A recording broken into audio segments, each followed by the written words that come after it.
Hello hello बच्चों, क्या हाल चाल है आप सभी के। हेलो एमपी बोर्ड वाला के इस बेहतरीन से प्लेटफॉर्म पर आप सभी बच्चों का एक बार फिर से स्वागत है। मैं हूं आप सभी का अपना विष्णु जिराती सर, और आज मैं आपसे बात करने वाला हूं बेटा अंतिम प्रहार की क्लास 11th की हाफ ईयरली एग्जाम की प्रिपरेशन को बेहतरीन बनाने के लिए मैं आपके साथ आज के इस क्लास में डिस्कस करने वाला हूं बेटा 50 मोस्ट एक्सपेक्टेड क्वेश्चंस। तो बेटा जल्दी से आप सभी इस लेक्चर को अपने फ्रेंड्स के साथ भी शेयर कर दीजिएगा, ताकि उन लोगों को भी ये सारे क्वेश्चंस की इंफॉर्मेशन मिल जाए। चलिए भाई, कौन से वो 50 क्वेश्चंस है जो आपकी हाफ ईयरली एग्जाम की प्रिपरेशन को बेस्ट बनाने वाले हैं, उनको एक एक करके मैं शुरू करने वाला हूं। मैं आपके साथ एक बात ये शेयर कर लूं कि बेटा मैंने वो 50 क्वेश्चंस आपके साथ डिस्कस करने के लिए शेयर किए हुए हैं जो मैं समझता हूं कि एग्जाम में आने चाहिए, आपकी हाफ ईयरली की एग्जाम में आने चाहिए। तो चलिए मैं स्टार्ट करता हूं मेरी बातचीत को यहां से कि मैं आपसे कौन से चैप्टर्स डिस्कस करने वाला हूं। मैं आपसे कौन से चैप्टर्स डिस्कस करने वाला हूं। तो सबसे पहले तो मैं आपको बता दूं कि हम डिस्कस करेंगे वो कंप्लीट सिलेबस जो आपकी हाफ ईयरली के एग्जाम में आने वाला है। मतलब गवर्नमेंट के कैलेंडर के हिसाब से यदि हम देखें तो टोटल 8 चैप्टर्स ऐसे चैप्टर्स हैं जो एग्जाम में आ रहे हैं, हाफ ईयरली के एग्जाम में आ रहे हैं। सिर्फ एक चैप्टर ही है जो कि है रेडॉक्स रिएक्शन, वो मैं आपके साथ इसमें डिस्कस नहीं करूंगा। गवर्नमेंट की कैलेंडर के हिसाब से वो नवंबर में रखा हुआ है, तो हो सकता है कि वो अभी इस एग्जाम में ना आए। वैसे हमारा यदि आप प्राइवेट स्कूल में पढ़ते हैं तो जो चैप्टर आपके स्कूल में पढ़ाए गए होंगे वो चैप्टर डेफिनेटली आएंगे। तो मैक्सिमम मैंने यहां कवर करने की कोशिश की हुई। टोटल हमारे 9 चैप्टर्स हैं और उसमें से मैं आपसे 8 चैप्टर्स का डिस्कशन करने वाला हूं। तो पेन कॉपी लेकर के बैठ जाइए भाई साहब, बिल्कुल इत्मीनान से बैठिए। अगले 1.5 से 2 घंटे के अंदर हम पूरे सिलेबस का एक्सरे कर डालेंगे with the help of most important questions. चलिए भाई स्टार्ट करता हूं मैं। तो सबसे पहले मैं आपसे डिस्कशन करूंगा कुछ क्वेश्चंस की, जिसमें हम some basic concepts of chemistry के क्वेश्चंस डिस्कस करेंगे। फिर मैं आपसे एटॉमिक स्ट्रक्चर के क्वेश्चंस डिस्कस करूंगा, क्लासिफिकेशन ऑफ एलिमेंट्स के क्वेश्चंस, केमिकल बॉन्डिंग, और इसके बाद मैं आपसे थर्मोडायनेमिक्स के क्वेश्चंस, केमिकल इक्विलिब्रियम के questions, basic organic chemistry, basic principles in organic chemistry जो होता है वो चैप्टर भी हम डिस्कस करेंगे, और साथ ही साथ हम हाइड्रोकार्बन वाला चैप्टर भी डिस्कस करने वाले हैं। एक ही चैप्टर है जो कि है रेडॉक्स रिएक्शंस वाला चैप्टर, यही मैं स्किप कर रहा हूं। मैं ऐसा मान रहा हूं कि गवर्नमेंट के कैलेंडर के हिसाब से रेडॉक्स रिएक्शन अभी आपकी हाफ ईयरली की एग्जाम में नहीं आ रहा है, इसलिए चलें भाई साहब मैं स्टार्ट करता हूं हमारा सबसे पहला वाला chapter, that is basic concepts of chemistry. तो बेसिक कॉन्सेप्ट्स ऑफ केमिस्ट्री के अंदर कौन से क्वेश्चंस इंपॉर्टेंट हो सकते हैं, जिसमें सबसे पहला क्वेश्चन ये रहा आपकी मोबाइल की स्क्रीन पर। चलिए भाई जल्दी जल्दी शुरू करते हैं हम, क्योंकि हमारे पास टाइम कम है और हमको पूरा सिलेबस कवर करने का है। तो सबसे पहला क्वेश्चन ये रहा, देखो, define atomic number and atomic mass. एक और मैं आपको बात बता दूं बेटा, ये जो क्वेश्चंस मैं आपके साथ डिस्कस करने वाला हूं उनकी एक और बात बता दूं कि जो मोस्ट ऑफ द क्वेश्चंस हैं, जैसे ये क्वेश्चन मैंने लिया हुआ है, ये प्रीवियस ईयर की हाफ ईयरली की एग्जाम में, गवर्नमेंट की एग्जाम में पूछा हुआ है, गवर्नमेंट के पेपर में पूछा हुआ क्वेश्चन है। तो मैंने मोस्ट ऑफ द क्वेश्चंस वही लिए हैं जो पिछले साल की एग्जाम में आए हुए हैं। देखो गवर्नमेंट जो है 5 डिफरेंट पेपर्स बनाती है, अलग अलग रीजन्स में अलग अलग क्वेश्चन पेपर डिस्ट्रीब्यूट करती है। तो मैंने 5 क्वेश्चन पेपर्स में से क्वेश्चंस निकाले हैं, और वो मोस्ट प्रोबेबल क्वेश्चंस हो सकते हैं, क्योंकि कहीं एक पेपर गया था पिछले साल तो कहीं दूसरा पेपर गया था। तो 5 पेपर्स के अंदर जो मोस्ट इंपोर्टेंट क्वेश्चन होंगे वो हम डिस्कस करेंगे। सबसे पहला देखो, बहुत सिंपल सिंपल से क्वेश्चन हैं, कोई ज्यादा दिक्कत वाली बात आएगी नहीं, और मैं आपको ये गारंटी दे सकता हूं कि ये 50 क्वेश्चंस एक बार रिवाइज करने के बाद आपका कंप्लीट रिवीजन भी हो जाएगा, आपकी आंखों के सामने से सारा सिलेबस गुजर जाएगा। चलो शुरू करते हैं। एटॉमिक नंबर क्या चीज होती है? तो एटॉमिक नंबर, जिसको हम Z से रिप्रेजेंट करते हैं, is nothing but the number of protons present in the nucleus of an atom. किसी एटम के न्यूक्लियस में जितने नंबर ऑफ प्रोटॉन्स होते हैं ना, उसी को हम एटॉमिक नंबर कहते हैं। जैसे एक एग्जांपल लिया मैंने कि हाइड्रोजन के न्यूक्लियस में 1 प्रोटॉन होता है, तो इसका जो एटॉमिक नंबर है वो 1 हो जाएगा। जितने प्रोटॉन्स न्यूक्लियस के अंदर होते हैं, जैसे मैंने कहा कि कार्बन का एटॉमिक नंबर 6 है, तो हम क्या कहेंगे? There are 6 protons in the nucleus. Nucleus में कितने प्रोटॉन्स होंगे? 6 प्रोटॉन्स होंगे। तो जितने प्रोटॉन्स न्यूक्लियस में होते हैं उतना ही उसका एटॉमिक नंबर होता है। चलो, एटॉमिक मास क्या होता है, जिसको हम ए से रिप्रेजेंट करते हैं? एटॉमिक मास क्या होता है बेटा? एटॉमिक मास जो होता है ना, वो sum of number of protons and neutrons होता है। न्यूक्लियस के अंदर, किसी भी एटम के न्यूक्लियस के अंदर कितने प्रोटॉन्स हैं और कितने न्यूट्रॉन्स हैं, उनका जो सम होता है, टोटल जो होता है, वही नंबर हमारे लिए क्या हो जाता है? मास नंबर हो जाता है, या उसको हम एटॉमिक मास भी कहते हैं।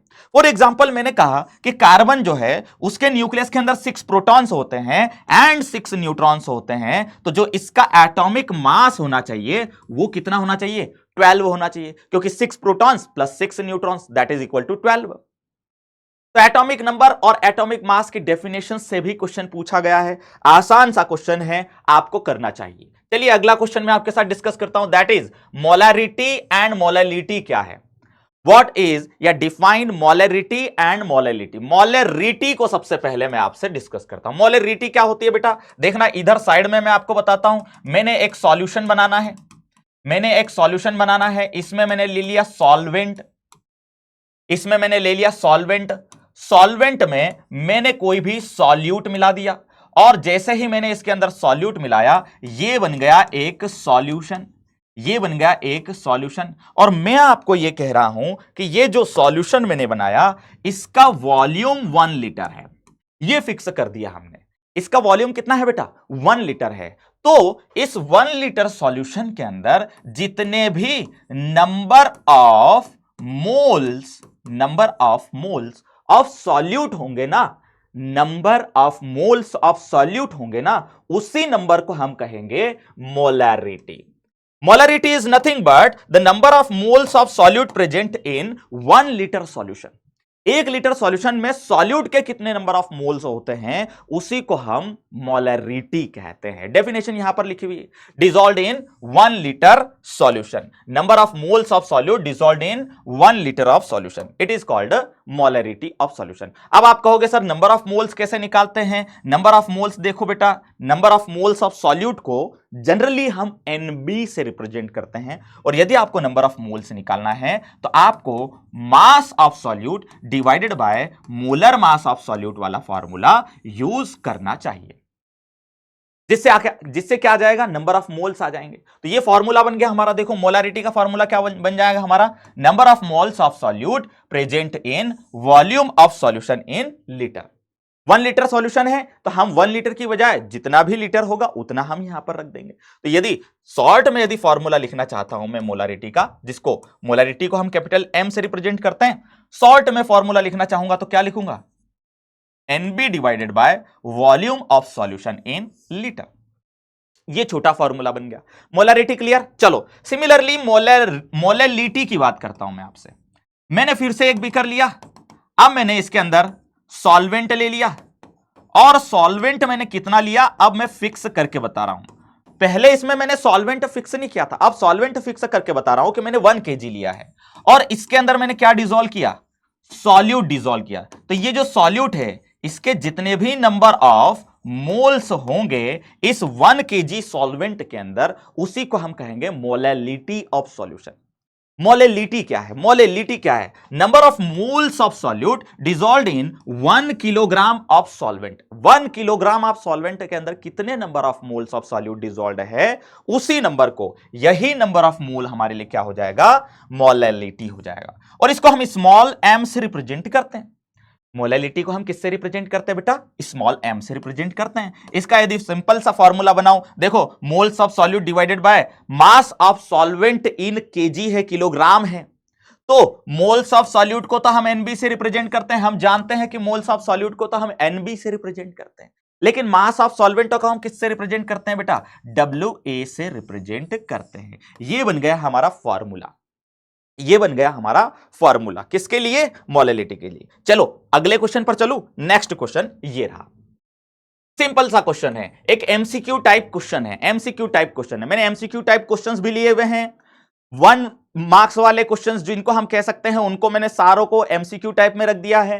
फिर मैंने शॉर्ट आंसर टाइप मतलब 2 मार्क्स वाले भी लिए हुए हैं, 3 मार्क्स वाले भी लिए हुए हैं, 4 मार्क्स वाले भी लिए हुए हैं। तो पूरी एक वैरायटी की प्रैक्टिस आपकी होने ही वाली है। चलो भाई, क्या पूछ रहा है सामने वाला? The number of moles in 11 gram of CO2 will be. 11 ग्राम आपको CO2 दी हुई है, कितने मोल CO2 दी हुई है ये पूछ रहा है सामने वाला, कितने मोल CO2 दी हुई है। तो हमारे पास नंबर ऑफ मोल्स का फॉर्मूला होता है बेटा, नंबर ऑफ मोल्स निकालने का फॉर्मूला होता है बेटा। क्या होता है? जैसे अभी थोड़ी देर पहले मैंने बताया था, इधर ही तो बताया था, देखो नंबर ऑफ मोल्स निकालने का फॉर्मूला क्या होता है? Mass divided by molar mass, यही तो फॉर्मूला होता है। तो हमको दिया हुआ है कार्बन डाइऑक्साइड, तो कार्बन डाइऑक्साइड का mass divided by carbon dioxide का मोलर मास, ऐसे लिख सकता हूं मैं। मास कितना दिया हुआ है? हमको दिया हुआ है क्वेश्चन के अंदर 11 ग्राम दिया हुआ है, 11 ग्राम दिया हुआ है। और molar mass of carbon dioxide हम जानते हैं कि कार्बन जो है इसका एटॉमिक मास 12 होता है, प्लस ऑक्सीजन जो है इसका एटॉमिक मास 16 होता है।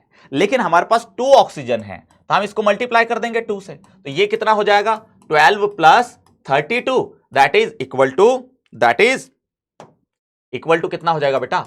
44 हो जाएगा। सो 44 ग्राम पर mole is the molar mass of carbon dioxide. अब बड़ा आसान हो गया ये खेला, तो ये खेला तो बड़ा आसान हो गया। ग्राम से ग्राम कैंसिल हो जाएगा, मोल चला जाएगा ऊपर, 11 1 जा 11, 11 4 जा 44। तो कुल मिलाकर के 1/4 बचने वाला है, 1/4 बचने वाला है, 1/4 मोल कहेंगे इसको हम, या 1/4 को आप क्या लिख सकते हो? 0.25 मोल।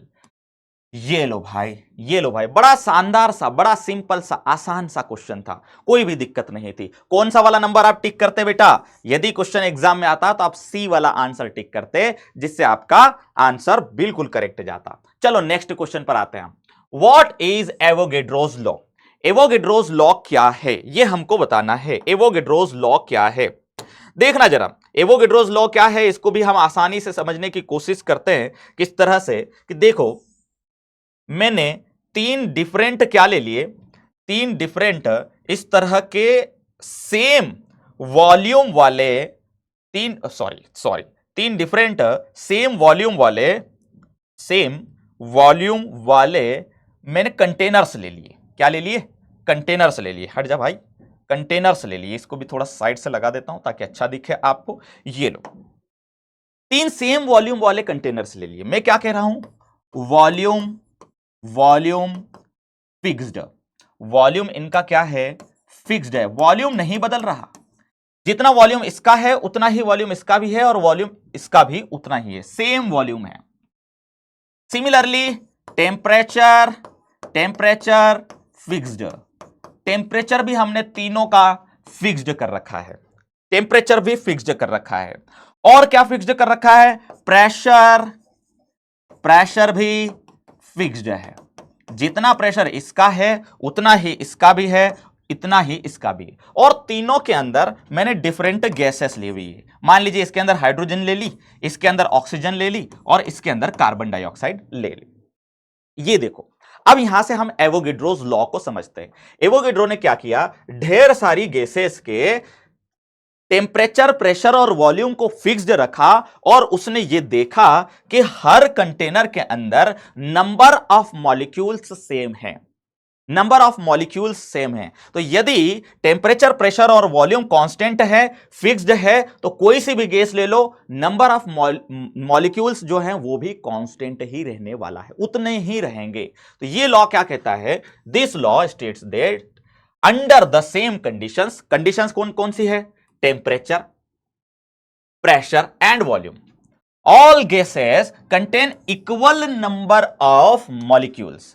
इक्वल नंबर ऑफ मॉलिक्यूल्स या नंबर ऑफ मोल्स भी कह सकता हूं मैं, मतलब Na या नंबर ऑफ मोल्स ऑफ मैं H2 की बात करूं, number of moles of H2 की बात करूं, और number of moles of oxygen की बात करूं, और number of moles of carbon dioxide की बात करूं, तो ये आपस में तीनों क्या होंगे? इक्वल होंगे, उतने ही नंबर ऑफ मोल्स रहेंगे। ये है एवोगैड्रोस लॉ कि सेम वॉल्यूम, सेम टेंपरेचर और सेम प्रेशर पर नंबर ऑफ मॉलिक्यूल्स सेम होते हैं। आई होप क्लियर हो गया होगा आपको एवोगैड्रोस लॉ। चलिए नेक्स्ट क्वेश्चन की तरफ चलते हैं, नेक्स्ट क्वेश्चन की तरफ चलते हैं। अच्छा क्वेश्चन है कि लिमिटिंग रिएजेंट क्या चीज होती है? अच्छा क्वेश्चन है कि लिमिटिंग रिएजेंट क्या चीज होती है? स्टोइकोमेट्रिक कैलकुलेशंस में लिमिटिंग रिएजेंट वाला क्वेश्चन बनता है। लिमिटिंग रिएजेंट, मान लीजिए कोई एक एग्जांपल लेता हूं मैं कि A plus B give C, ऐसा कोई हमने एग्जाम्पल ले लिया, एग्जाम्पल ले लिया, और एक ऐसा रिएक्टेंट है जो जितना होना चाहिए, जितना होना चाहिए उतना नहीं है। थोड़ा रियलिस्टिक एग्जाम्पल ले लेता हूं, चलो थोड़ा सा रियलिस्टिक एग्जाम्पल ले लेता हूं। मैंने रियल टाइप का एग्जाम्पल ले लेना है आपको ये वाली बात समझाने के लिए। मैंने कहा मैंने लिया नाइट्रोजन, और नाइट्रोजन की रिएक्शन में हाइड्रोजन के साथ करवा रहा हूं, जिससे अमोनिया बन रहा है। जिससे क्या बन रहा है बेटा? अमोनिया बन रहा है। और मैं यदि कहूं कि मैंने जो नाइट्रोजन है उसको देखना है, तो यदि हम स्टोइकोमेट्रिक कैलकुलेशंस के हिसाब से कहें, आइडियल कंडीशंस के हिसाब से कहें, तो नाइट्रोजन, क्योंकि एक नाइट्रोजन एटम का एटॉमिक मास 14 होता है, तो डबल हमारे पास है, तो ये कितना हो जाएगा? 28 ग्राम हो जाएगा, 28 ग्राम हो जाएगा। जब हाइड्रोजन को देखेंगे हम, तो हाइड्रोजन का जो मॉलिक्यूलर मास होता है वो 2 होता है, जबकि आपके पास 3 दिए हुए हैं, तो ये 6 ग्राम हो जाएगा टोटल, 3 2 जार 6। यदि इसकी मैं बात करूंगा तो ये हो जाएगा, क्योंकि एक अमोनिया का जो मॉलिक्यूलर मास है वो 17 होता है और आपको डबल दिया हुआ है, तो हम क्या कहेंगे? 34 ग्राम अमोनिया बनेगी। तो हम ये कहते हैं कि 28 ग्राम नाइट्रोजन रिएक्ट करती है 6 ग्राम हाइड्रोजन से, जिससे आपको 34 ग्राम अमोनिया मिलती है। लेकिन यदि मैं आपको ऐसा कह दूं, यदि मैं आपको ऐसा कह दूं कि मेरे पास 28 ग्राम नाइट्रोजन नहीं है, मेरे पास 14 ग्राम नाइट्रोजन है, लेकिन हाइड्रोजन मेरे पास 6 ग्राम है, तो यहां से हमको एक चीज समझ में आनी चाहिए, एक चीज समझ में आनी चाहिए कि जितना नाइट्रोजन होना चाहिए उतना नहीं है, ये कम है, ये कम है, नाइट्रोजन कम है। तो जितना होना चाहिए उतना यदि नहीं होता है ना, तो ऐसे ऐसे ऐसे रिएक्टेंट को हम लिमिटिंग रिएजेंट नाम देते हैं। लिमिटिंग रिएजेंट, रिएजेंट नाम देते हैं। क्यों ऐसा क्यों कहते हैं? इसको लिमिटिंग रिएजेंट क्यों कहते हैं? बेटा जैसे जैसे ये उधर प्रोडक्ट में कन्वर्ट होता जाएगा, तो क्योंकि 28 ग्राम आपको चाहिए लेकिन 28 ग्राम नहीं है, तो ये जल्दी खत्म हो जाएगा। 28 ग्राम आपके पास नहीं है तो ये तो जल्दी खत्म हो जाएगा, और जब जल्दी खत्म हो जाएगा तो प्रोडक्ट बनना रुक जाएगा और हाइड्रोजन बच जाएगा। बताओ 28 ग्राम के लिए 6 ग्राम आपको चाहिए था हाइड्रोजन, ताकि 34 ग्राम आप प्रोडक्ट बना सको। आपके पास 14 ग्राम ही है, तो इसमें से आधा ही यूज होगा, क्योंकि आधा ही आपके पास नाइट्रोजन है, तो आधा बच जाएगा। मतलब इसमें से आपके पास 3 ग्राम रिमेनिंग रहेगा, बचा हुआ रहेगा, रिमेनिंग रहेगा। तो जो बच जाता है उसको हम, जो बच जाता है ना, जो बच जाता है ना, उसको हम कहते हैं एक्सेस रिएजेंट, एक्सेस रिएजेंट। तो दो चीजें हो गई, दो बातें हो गई। एक होता है लिमिटिंग रिएजेंट, लिमिटिंग रिएजेंट ज्यादा इंपॉर्टेंट है, यह पहचानना होता है हमको कि कौन सा रिएजेंट या रिएक्टेंट जो है वो कंप्लीटली कंज्यूम हो जाता है फर्स्ट, पहले खत्म हो जाता है। किसी रिएक्शन में जो पहले खत्म हो जाता है उसी को हम कहते हैं लिमिटिंग रिएजेंट, और जो बच जाता है उसको कहते हैं हम एक्सेस रिएजेंट। आई होप आपको डेफिनेशंस क्लियर है, ये एग्जांपल भी यहां पर आप बता सकते हो लिख करके। अगले क्वेश्चन की तरफ चलता हूं। देखो मॉलिक्यूलर मास कैलकुलेट करने के लिए है आपके पास CH4 का, CO2 का, H2O का और C2H6 का, इनका मॉलिक्यूलर मास कैलकुलेट करना है। आता है क्वेश्चन, एक एक का कैलकुलेट करके देखते हैं। CH4 है, CH4 मतलब मीथेन है, एक कार्बन है इसमें जिसका जिसका एटॉमिक मास 12 होता है कार्बन का। हाइड्रोजन आपके पास 4 हैं, एक हाइड्रोजन का 4 एटॉमिक मास होता है, कुल मिलाकर के हम कहेंगे कि 12 प्लस 4 ही होगा, that is equal to 16। So 16 is the molecular mass of methane. दूसरा वाला एग्जांपल देखो, कार्बन डाइऑक्साइड है। कार्बन डाइऑक्साइड में कार्बन का तो 12 ही होता है।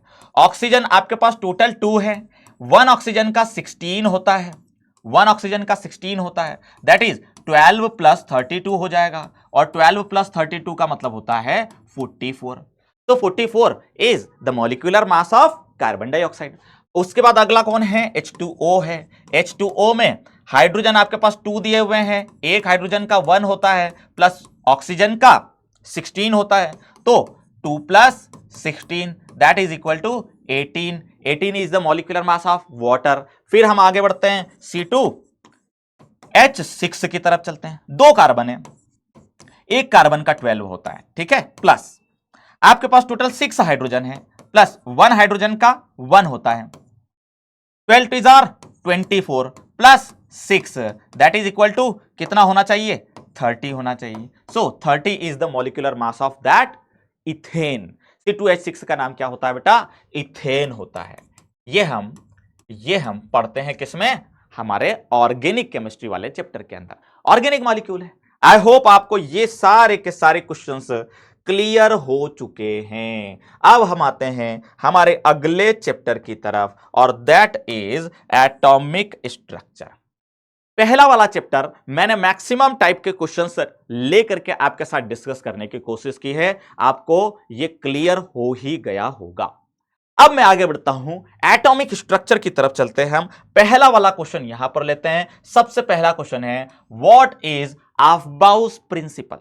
अफबाउस प्रिंसिपल क्या होता है। मैंने कहा ना आपको कि मैं वही क्वेश्चंस ले रहा हूं जो प्रीवियस ईयर में आए हुए हैं। प्रीवियस ईयर में गवर्नमेंट ने 5 क्वेश्चंस पेपर सेट किए थे अलग अलग रीजंस के लिए, तो वो 5 क्वेश्चंस पेपर्स में से ये सारे क्वेश्चंस मैं ले रहा हूं। तो अफबाउ ने क्या किया, देखना जरा, मैं इधर बना रहा हूं।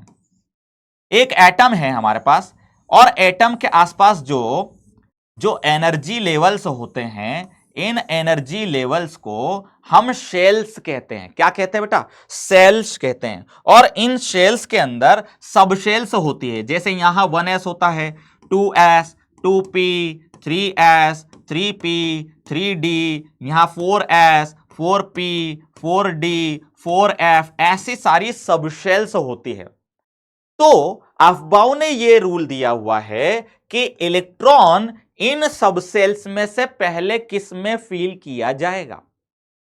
इन सब सेल्स में से इलेक्ट्रॉन यदि हम फील करना चाहते हैं तो कौन से सब सेल के अंदर पहले जाएगा। तो अफबाउ ने यह कहा कि उसके अंदर पहले इलेक्ट्रॉन जाएगा जिसकी एनर्जी लोवेस्ट होगी। Electrons occupy the lowest energy orbitals first. जिसकी एनर्जी सबसे कम होगी इलेक्ट्रॉन उसमें जाएगा। ये वाला रूल किसने दिया हुआ है, अफबाउ ने दिया हुआ है। लेकिन इससे हमको ये डिसाइड नहीं हो पा रहा है, ये अफबाउस प्रिंसिपल से ये डिसाइड नहीं हो पा रहा है कि किसकी एनर्जी कम है और किसकी एनर्जी ज्यादा है। इससे ये डिसाइड नहीं हो पा रहा है। तो इसके लिए एक और हमारे पास क्वेश्चन है, और उसको हम कहते हैं N+L रूल। उसको हम क्या कहते हैं बेटा, N+L रूल कहते हैं। N+L रूल की हेल्प से हम ये डिसाइड करते हैं कि कौन से सबसेल्स की एनर्जी कम और कौन से सबसेल्स की एनर्जी ज्यादा है। देखना, हमारे पास था 1s था, 2s था, 2p था, 3s था, 3p था, 4s था या 3d था, 4s था, 4p था, 4d था, 4f था। इन सभी में से किसकी एनर्जी कम होती है और किसकी एनर्जी ज्यादा होती है, या इंक्रीजिंग ऑर्डर ऑफ एनर्जीज क्या होगा। तो इसके लिए हमारे पास रूल है जिसको हम कहते हैं N+L रूल। और N क्या है, प्रिंसिपल क्वांटम नंबर। जबकि L क्या है, एजिमुथल क्वांटम नंबर।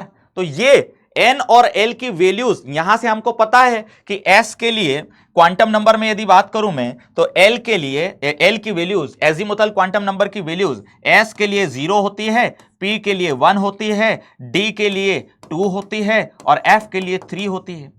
और ये आगे जो डिजिट लिखे हुए हैं यही तो n की वैल्यूज है, यही तो n की वैल्यूज है। तो हम सबको चेक करते हैं, हम सबको चेक करते हैं, जरा चेक करते हैं। चलो पहले 1s को चेक करते हैं कि 1s के लिए वैल्यू क्या आती है। सबसे पहले 1s के लिए n प्लस एल की वैल्यू क्या आती है, n प्लस एल की वैल्यू क्या आती है। आगे 1 लिखा हुआ है मतलब n की वैल्यू तो हो गई 1, और s दिया हुआ है मतलब s के लिए l की वैल्यू जो होती है वो 0 होती है, तो 1 प्लस 0 हो जाएगा मतलब 1 हो जाएगा। तो 1s के लिए तो n प्लस एल की वैल्यू 1 आ रही है।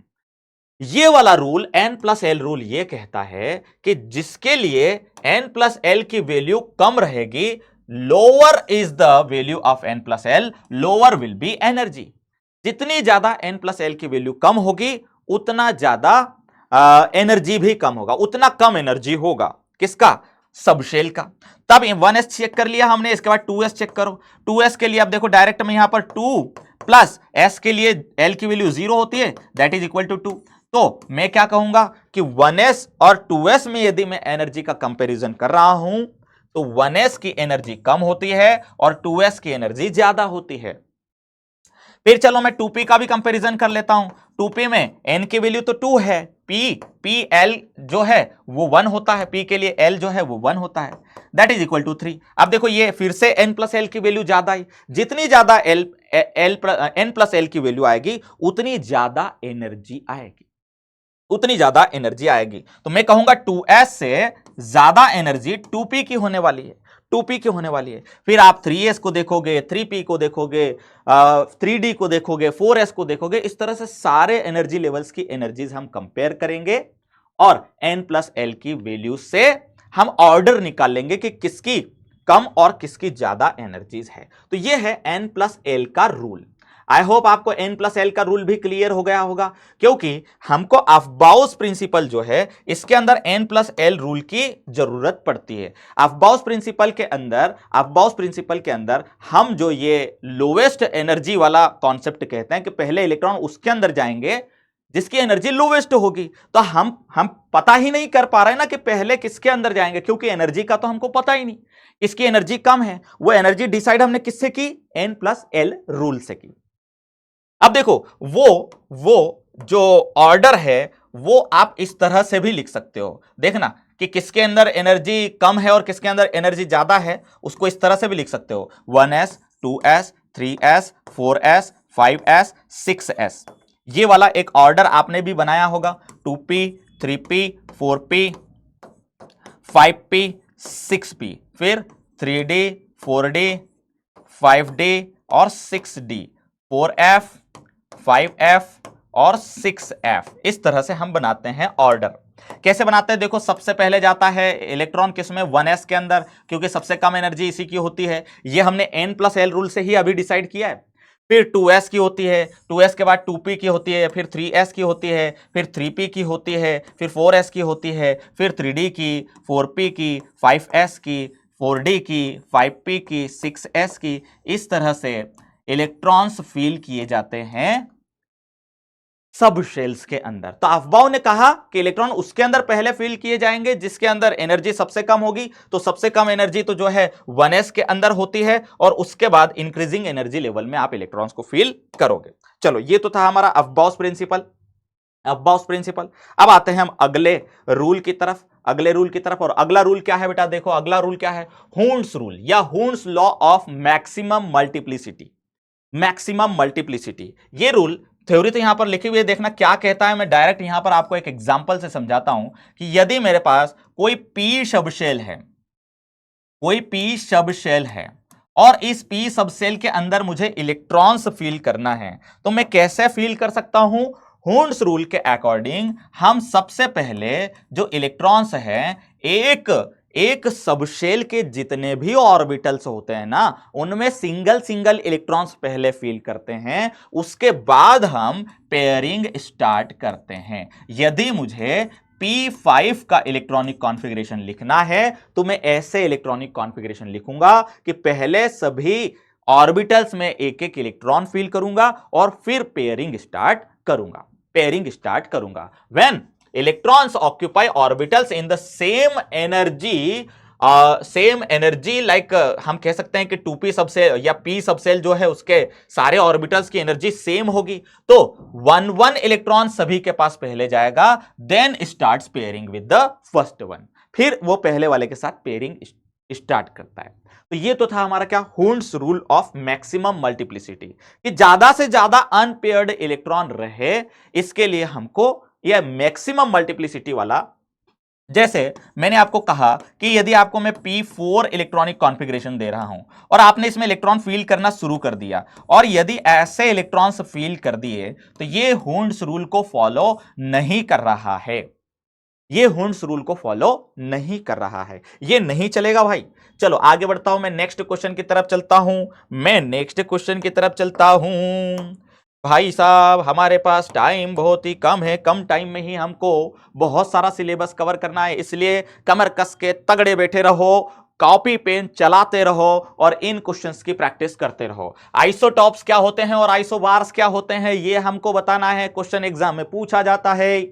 चलो भाई, आइसोटॉप्स क्या होते हैं, किसी एक ही एलिमेंट के वो एटम्स होते हैं जिनके एटॉमिक मासेस अलग अलग आते हैं, same element same atomic number लेकिन मास नंबर डिफरेंट रहेगा, सेम एलिमेंट रहेगा, सेम एटॉमिक नंबर रहेगा लेकिन मास नंबर डिफरेंट रहेगा, तो उनको हम एक दूसरे के आइसोटॉप्स कहते हैं। डेफिनेशन यहां पर लिखी हुई है, मैं एक एग्जांपल लेता हूं आपके लिए।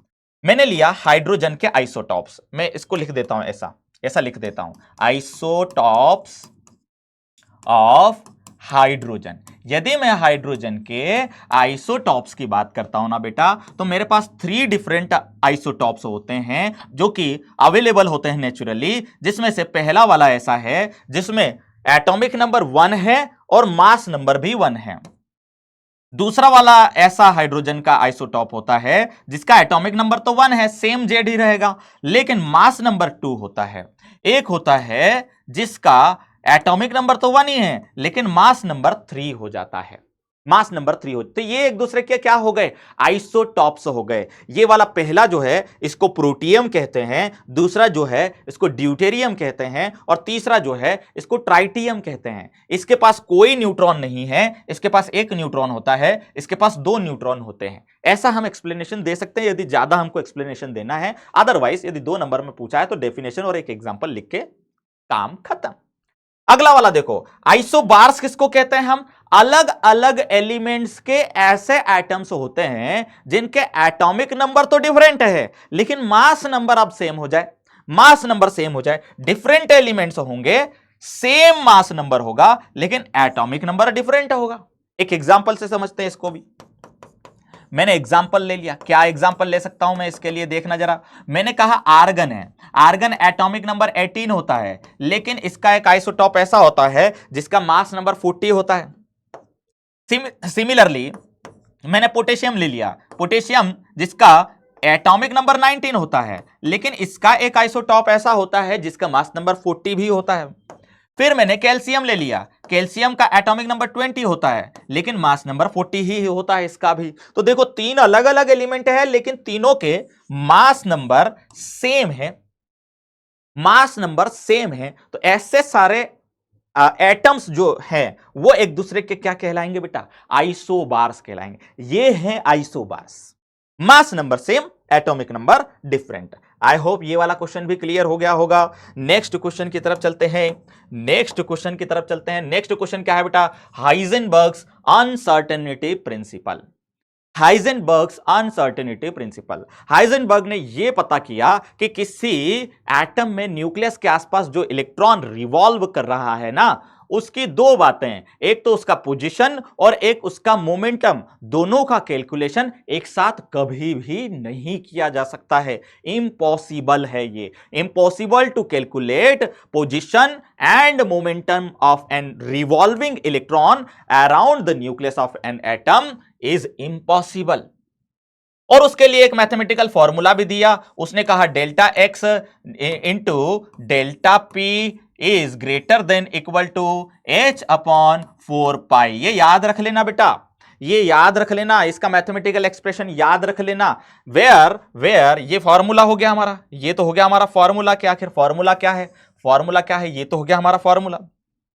डेल्टा एक्स क्या है, ये सारी चीजें हम लिख के बता सकते हैं कि कौन क्या क्या चीजें है। ये है अनसर्टेनिटी, अनसर्टेनिटी, सर्टेनिटी इन पोजीशन, अनसर्टेनिटी इन पोजीशन। और डेल्टा पी क्या है बेटा, uncertainty, uncertainty in momentum, momentum, momentum है अनसर्टेनिटी कहते हैं इसको। एच क्या है बेटा, एच है प्लैंक कांस्टेंट, प्लैंक कांस्टेंट। तो ये सारी चीजें लिख के बता दो, काम हो जाएगा आपका अनसर्टेनिटी प्रिंसिपल का। चलिए आगे बढ़ते हैं, अगले क्वेश्चन की तरफ चलते हैं। नेक्स्ट क्वेश्चन ये रहा आपके सामने। क्वेश्चन क्या है बेटा, क्वेश्चन क्या कह रहा है, पॉसिबल क्वांटम नंबर्स बताना है एन, एल और एम की, किसके लिए, 3D ऑर्बिटल के लिए। कोई भी 3D ऑर्बिटल दिया हुआ है तो उसके लिए एन, एल और एम की क्या क्या पॉसिबल वैल्यूज हो सकती है। आपको 3D दिया हुआ है, ठीक है, 3D दिया हुआ है, और 3D को आप ऐसा बना सकते हो कि नहीं, 1 2 3 4 5। कहीं भी यदि इलेक्ट्रॉन है तो हम जानते हैं कि इसके लिए जो ml वैल्यूज हैं, ml वैल्यूज हैं, ml वैल्यूज हैं, वो क्या क्या हो सकती है, ml वैल्यूज क्या क्या हो सकती है, -2, -1, 0, +1 और +2, ऐसे ही इनकी ml वैल्यूज हो सकती है। इनकी ही तो हमको जरूरत है। देखो आपको n की वैल्यू, l की वैल्यू और m की वैल्यूज बतानी है, क्या क्या पॉसिबल वैल्यूज हो सकती है। 3D दिया हुआ है, इसका मतलब ये आगे जो डिजिट लिखा हुआ है ना, 3 लिखा हुआ है ना, यही हो गया हमारा n का वैल्यू। एक ये ही दिया हुआ है और तो कुछ दिया नहीं है, 3D ही दिया है, मतलब जो प्रिंसिपल क्वांटम नंबर है उसकी वैल्यू तो फिक्स है, उसकी वैल्यू तो फिक्स है। दूसरा, क्योंकि d दिया हुआ है तो एजीमुथल क्वांटम नंबर की वैल्यू d के लिए 2 होती है। अभी थोड़ी देर पहले भी मैंने आपको बताया था, एजीमुथल क्वांटम नंबर के लिए d के लिए 2 वैल्यू आती है। मैंने s, p, d और f ऐसे आपको लिख करके बताए थे। s के लिए 0, p के लिए 1, d के लिए 2 और f के लिए 3 होता है। किसकी वैल्यूज, ये l की वैल्यूज है, l की वैल्यूज है, तो वो भी आ गए हमारे पास। अब बचा सिर्फ m, अब बचा सिर्फ m। वो कह रहा है पॉसिबल, ऑल पॉसिबल बताओ भाई, 3D के लिए ऑल पॉसिबल बताओ। तो 3D के लिए ये सारों के सारों के ऑर्बिटल्स जितने दिए हुए पांचों, उनकी जो ml वैल्यूज है वो पॉसिबल ही तो है। तो हम क्या कह सकते हैं कि -2 भी हो सकता है, -1 भी हो सकता है, 0 भी हो सकता है, +1 भी हो सकता है और +2 भी हो सकता है। ये सारी वैल्यूज पॉसिबल है। आई होप ये क्वेश्चन भी क्लियर हो गया, बस इतना आंसर लिखना था भाई, यही था इसका, इस क्वेश्चन का आंसर। आगे बढ़े, चलिए भाई नेक्स्ट क्वेश्चन की तरफ चलते हैं। एक एमसीक्यू टाइप क्वेश्चन करके बताओ, एक एमसीक्यू टाइप क्वेश्चन करके देखो, क्या ये वाला क्वेश्चन आप कर पा रहे हो क्या बेटा। यदि एग्जाम में आता है इस तरह का क्वेश्चन तो क्या total number of orbitals in the second shell, किसी भी एटम के सेकेंड सेल में कितने टोटल नंबर ऑफ ऑर्बिटल्स होते हैं। जबकि आपको n = 2 दिया हुआ है, तो number of orbitals, number of orbitals, orbitals in a shell is equal to n square. ये फॉर्मूला होता है हमारे पास, फॉर्मूला याद रख लो। नंबर ऑफ ऑर्बिटल्स निकालना है आपके पास, कितने नंबर ऑफ ऑर्बिटल्स होते हैं, उसने कहा टोटल नंबर ऑफ ऑर्बिटल्स कितने होंगे, और n की वैल्यू आपको 2 दी हुई है। यदि n की वैल्यू आपको 2 दी हुई है तो हम क्या करेंगे कि 2 का स्क्वायर कर देंगे, और 2 का स्क्वायर मतलब 4। तो करेक्ट आंसर हमारा कौन सा जाएगा भाई, बी वाला जाएगा। ये हो गया इस क्वेश्चन का आंसर, बहुत ही आसानी से। और इसी तरह के सारे क्वेश्चंस मैं आपके साथ प्रैक्टिस करने वाला हूं भाई। ये पूरा का पूरा लेक्चर यदि आपने देख लिया तो आपके फंडे क्लियर हो जाएंगे, मैक्सिमम रिवीजन हो जाएगा आपका, और आपको ज्यादा रिवीजन या तैयारी करने की दिक्कत नहीं होगी। यदि आपने कुछ भी नहीं पढ़ रखा है तो भी आपका ये एक सिंगल वीडियो देखने से भी बहुत बड़ा काम हो जाएगा। जरा देखना बेटा, ये नेक्स्ट आप चैप्टर आ गया हमारा, classification of elements and periodicity in properties. Next chapter की बात करते हैं, अगले चैप्टर की बात करते हैं। अगले चैप्टर के अंदर पहला क्वेश्चन क्या है हमारे सामने कि electronic configuration of alkali metals and alkaline earth metals लिख के बता दो। अल्कली मेटल्स और अल्कलाइन अर्थ मेटल्स का इलेक्ट्रॉनिक कॉन्फ़िगरेशन हमको लिख के बताना है। तो पहले हम बात करते हैं अल्कली मेटल्स की। अल्कली मेटल्स कौन सी है हमारे पास, अलीना, के, रूबी, कैसे, फरार, यही तो हमारे पास अल्कली मेटल्स है। इन्हीं का तो इलेक्ट्रॉनिक कॉन्फ़िगरेशन हमको लिखना है। ऐसे ही हमारे पास अल्कलाइन अर्थ मेटल्स है, अल्कलाइन अल्कलाइन अर्थ मेटल्स, इनका भी हमको इलेक्ट्रॉनिक कॉन्फ़िगरेशन लिखना है। और वो कौन सी है? बेकार, मैंगो, के, सिर, बारा।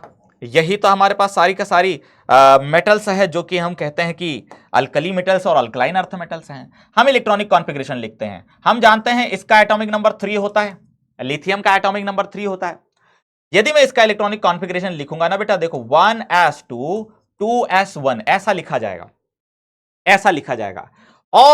और क्योंकि हीलियम जो होता है उसका इलेक्ट्रॉनिक कॉन्फ़िगरेशन ये 1s2 ही आता है, इसलिए उसके साथ मैं इसका 2s1 लिख करके भी इसका इलेक्ट्रॉनिक कॉन्फ़िगरेशन लिख के बता सकता हूं।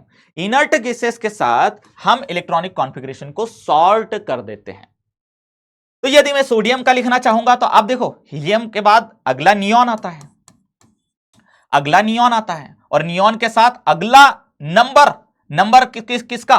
Principal quantum number, that is 2 के बाद आ जाएगा 3s1। बिल्कुल ऐसा ही चलता जाएगा सभी का, ऐसा ही चलता जाएगा सभी का। नियॉन के बाद आर्गन लिख दो, आर्गन लिख दो 4s1।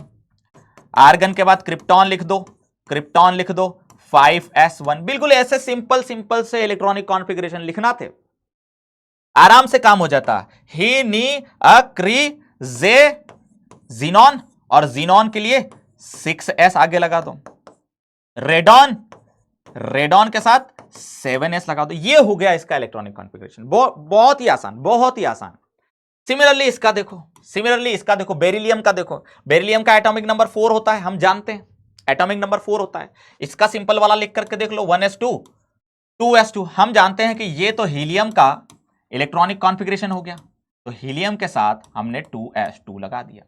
और एक ग्रुप के वैलेंस शेल के अंदर इलेक्ट्रॉनिक कॉन्फ़िगरेशन सेम रहते हैं, एक ग्रुप के अंदर सारे सेम रहते हैं। देखो यहाँ 2s1 3s1 4s1 5s1 6s1, s में एक एक इलेक्ट्रॉन ही जा रहे हैं, तो यहां पर 2 इलेक्ट्रॉन जाएंगे, और 2 इलेक्ट्रॉन जाएंगे तो इसका इलेक्ट्रॉनिक कॉन्फ़िगरेशन क्या बनने वाला है बेटा? यहां पर नियॉन के साथ आप 3s2 लगा दो, 3s2 लगा दो। नियॉन के बाद आर्गन, आर्गन के बाद 4s2 लगा दो।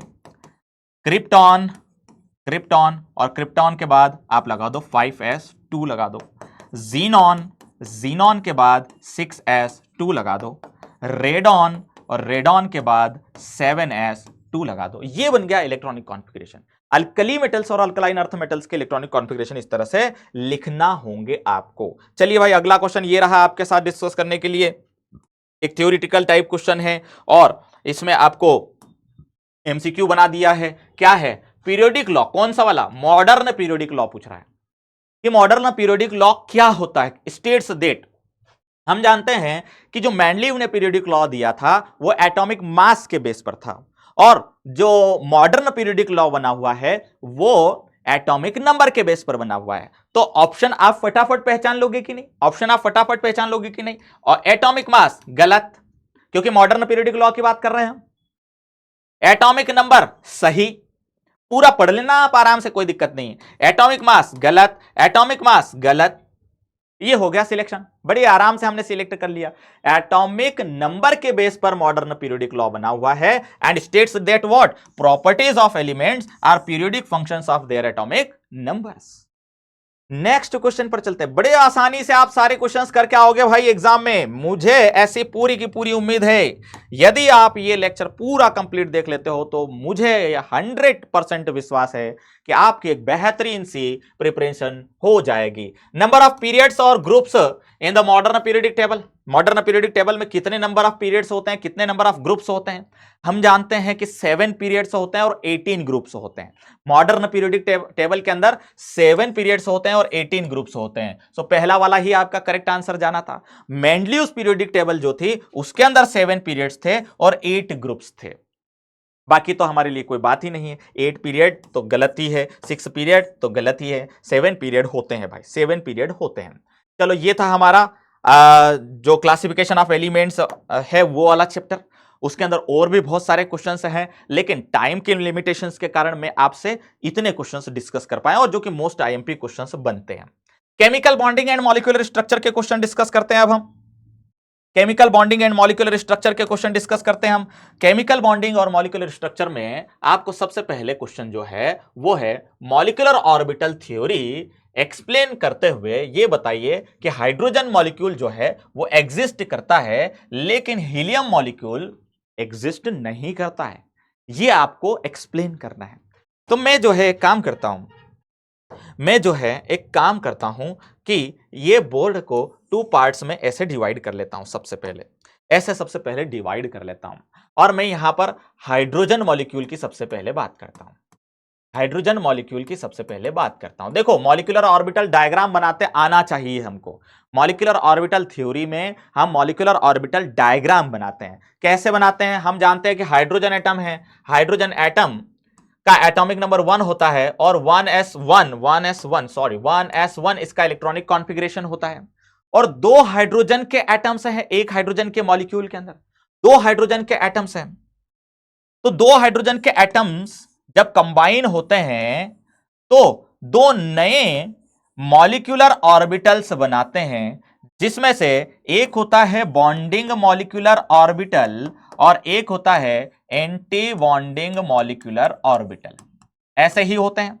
ये 1s ऑर्बिटल है, ये 1s ऑर्बिटल है जो कि एटम्स के एटॉमिक ऑर्बिटल्स हैं, लेकिन ये जो बीच में मैंने बनाए हैं इनको हम कहते हैं मॉलिक्यूलर ऑर्बिटल्स और उनको इस तरह से जोड़ के सैटेलाइट बना देते हैं।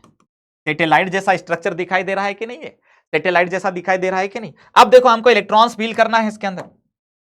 हम जानते हैं एक हाइड्रोजन एटम के 1s के अंदर 1 इलेक्ट्रॉन होता है, दूसरे हाइड्रोजन एटम के 1s के अंदर भी 1 इलेक्ट्रॉन होगा। ये हाइड्रोजन एटम ही तो है, ये दूसरा हाइड्रोजन एटम ही तो, ये भी दूसरा हाइड्रोजन एटम ही तो है। और दोनों के दोनों 1s कंबाइन हो गए और बन गए 2 नए मॉलिक्यूलर ऑर्बिटल्स, जिसमें से आधा मतलब कि एक होता है BMO और एक होता है ABMO। अब हमको इलेक्ट्रॉन्स फील करना होता है किनमें? मॉलिक्यूलर ऑर्बिटल्स के अंदर। तो 2 टोटल इलेक्ट्रॉन हैं, दोनों के दोनों बिल्कुल सेम हमारे रूल्स फॉलो करते हैं। हम जब मॉलिक्यूलर ऑर्बिटल्स के अंदर हम इलेक्ट्रॉन्स फील करते हैं तो सारे रूल्स फॉलो करते हैं हम। Aufbau's principle, Pauli's exclusion principle, Hund's rule, वो सारे रूल्स हम फॉलो करते हैं। मेरे पास 2 ही इलेक्ट्रॉन थे और दोनों यहां चले गए। इसका नाम होता है, क्योंकि बॉन्डिंग मॉलिक्यूलर ऑर्बिटल है, यह नाम होता है sigma 1s। Anti bonding molecular orbital को सिग्मा स्टार 1s से कहते हैं, ये वाला 1s से जो बने हुए हैं। फिर हम क्या निकालते हैं बेटा? Bond order. क्या याद है आपको? मॉलिक्यूलर ऑर्बिटल थ्योरी पढ़ी होगी ना आपने। बॉन्ड ऑर्डर निकालते हैं, bonding electron minus anti bonding electron divided by 2। यही तो फॉर्मूला होता है बॉन्ड ऑर्डर निकालने का, यही तो फॉर्मूला होता है। देखो बॉन्ड ऑर्डर कितना आता है, बॉन्ड ऑर्डर कितना आता है इसके लिए, 2 इलेक्ट्रॉन बॉन्डिंग मॉलिक्यूलर ऑर्बिटल के अंदर है तो 2 इलेक्ट्रॉन आपके पास आ गए, माइनस एंटी बॉन्डिंग ऑर्बिटल के अंदर कोई भी इलेक्ट्रॉन नहीं है, 0 डिवाइडेड बाय 2। दैट इज हम कह सकते हैं कि बॉन्ड ऑर्डर इसका 2 divided by 2 that is equal to 1 आना चाहिए, 1 आना चाहिए। सो हाइड्रोजन मॉलिक्यूल के लिए बॉन्ड ऑर्डर 1 आ रहा है। इसका मतलब यह होता है कि एक हाइड्रोजन एटम और दूसरे हाइड्रोजन एटम के बिटवीन एक बॉन्ड होता है, सिंगल बॉन्ड होता है। बॉन्ड ऑर्डर हमको यही बताता है कि 2 एटम्स के बीच कितने बॉन्ड्स हैं, कितने बॉन्ड्स हैं।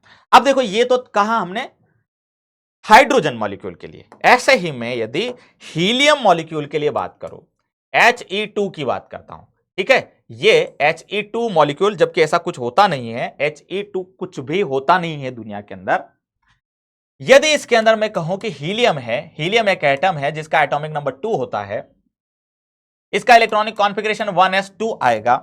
इसके लिए हम सेम मॉलिक्यूलर ऑर्बिटल डायग्राम बनाते हैं यदि, तो कुछ इस तरह से बनाते हैं हम, कुछ इस तरह से बनाते हैं। अब हम क्लासेस के अंदर पूरा डिटेल में समझते हैं बेटा, हम क्लासेस के अंदर पूरा डिटेल में समझते हैं कि किस तरह से हम मॉलिक्यूलर ऑर्बिटल डायग्राम बनाते हैं, मॉलिक्यूलर ऑर्बिटल थ्योरी क्या है, कैसे कॉम्बिनेशन होता है, एडिटिव मिक्सिंग कैसे होती है, सब्सट्रैक्टिव मिक्सिंग कैसे होती है, बॉन्डिंग कैसे बनते हैं, एंटी बॉन्डिंग कैसे बनते हैं। फिलहाल तो मैं आपको शॉर्ट में, क्योंकि मुझे आपको मैक्सिमम प्रैक्टिस करवाना है बेटा आपकी हाफ ईयरली के लिए, तो यहां बहुत ज्यादा डिटेल में तो हम समझेंगे नहीं, लेकिन आपकी प्रैक्टिस हो जाए इतना तो मैं जरूर करूंगा, इतना तो मैं जरूर करूंगा। देखो ये 1s है, ये भी 1s है, ये एक हीलियम एटम का 1s है, ये दूसरे हीलियम एटम का 1s है।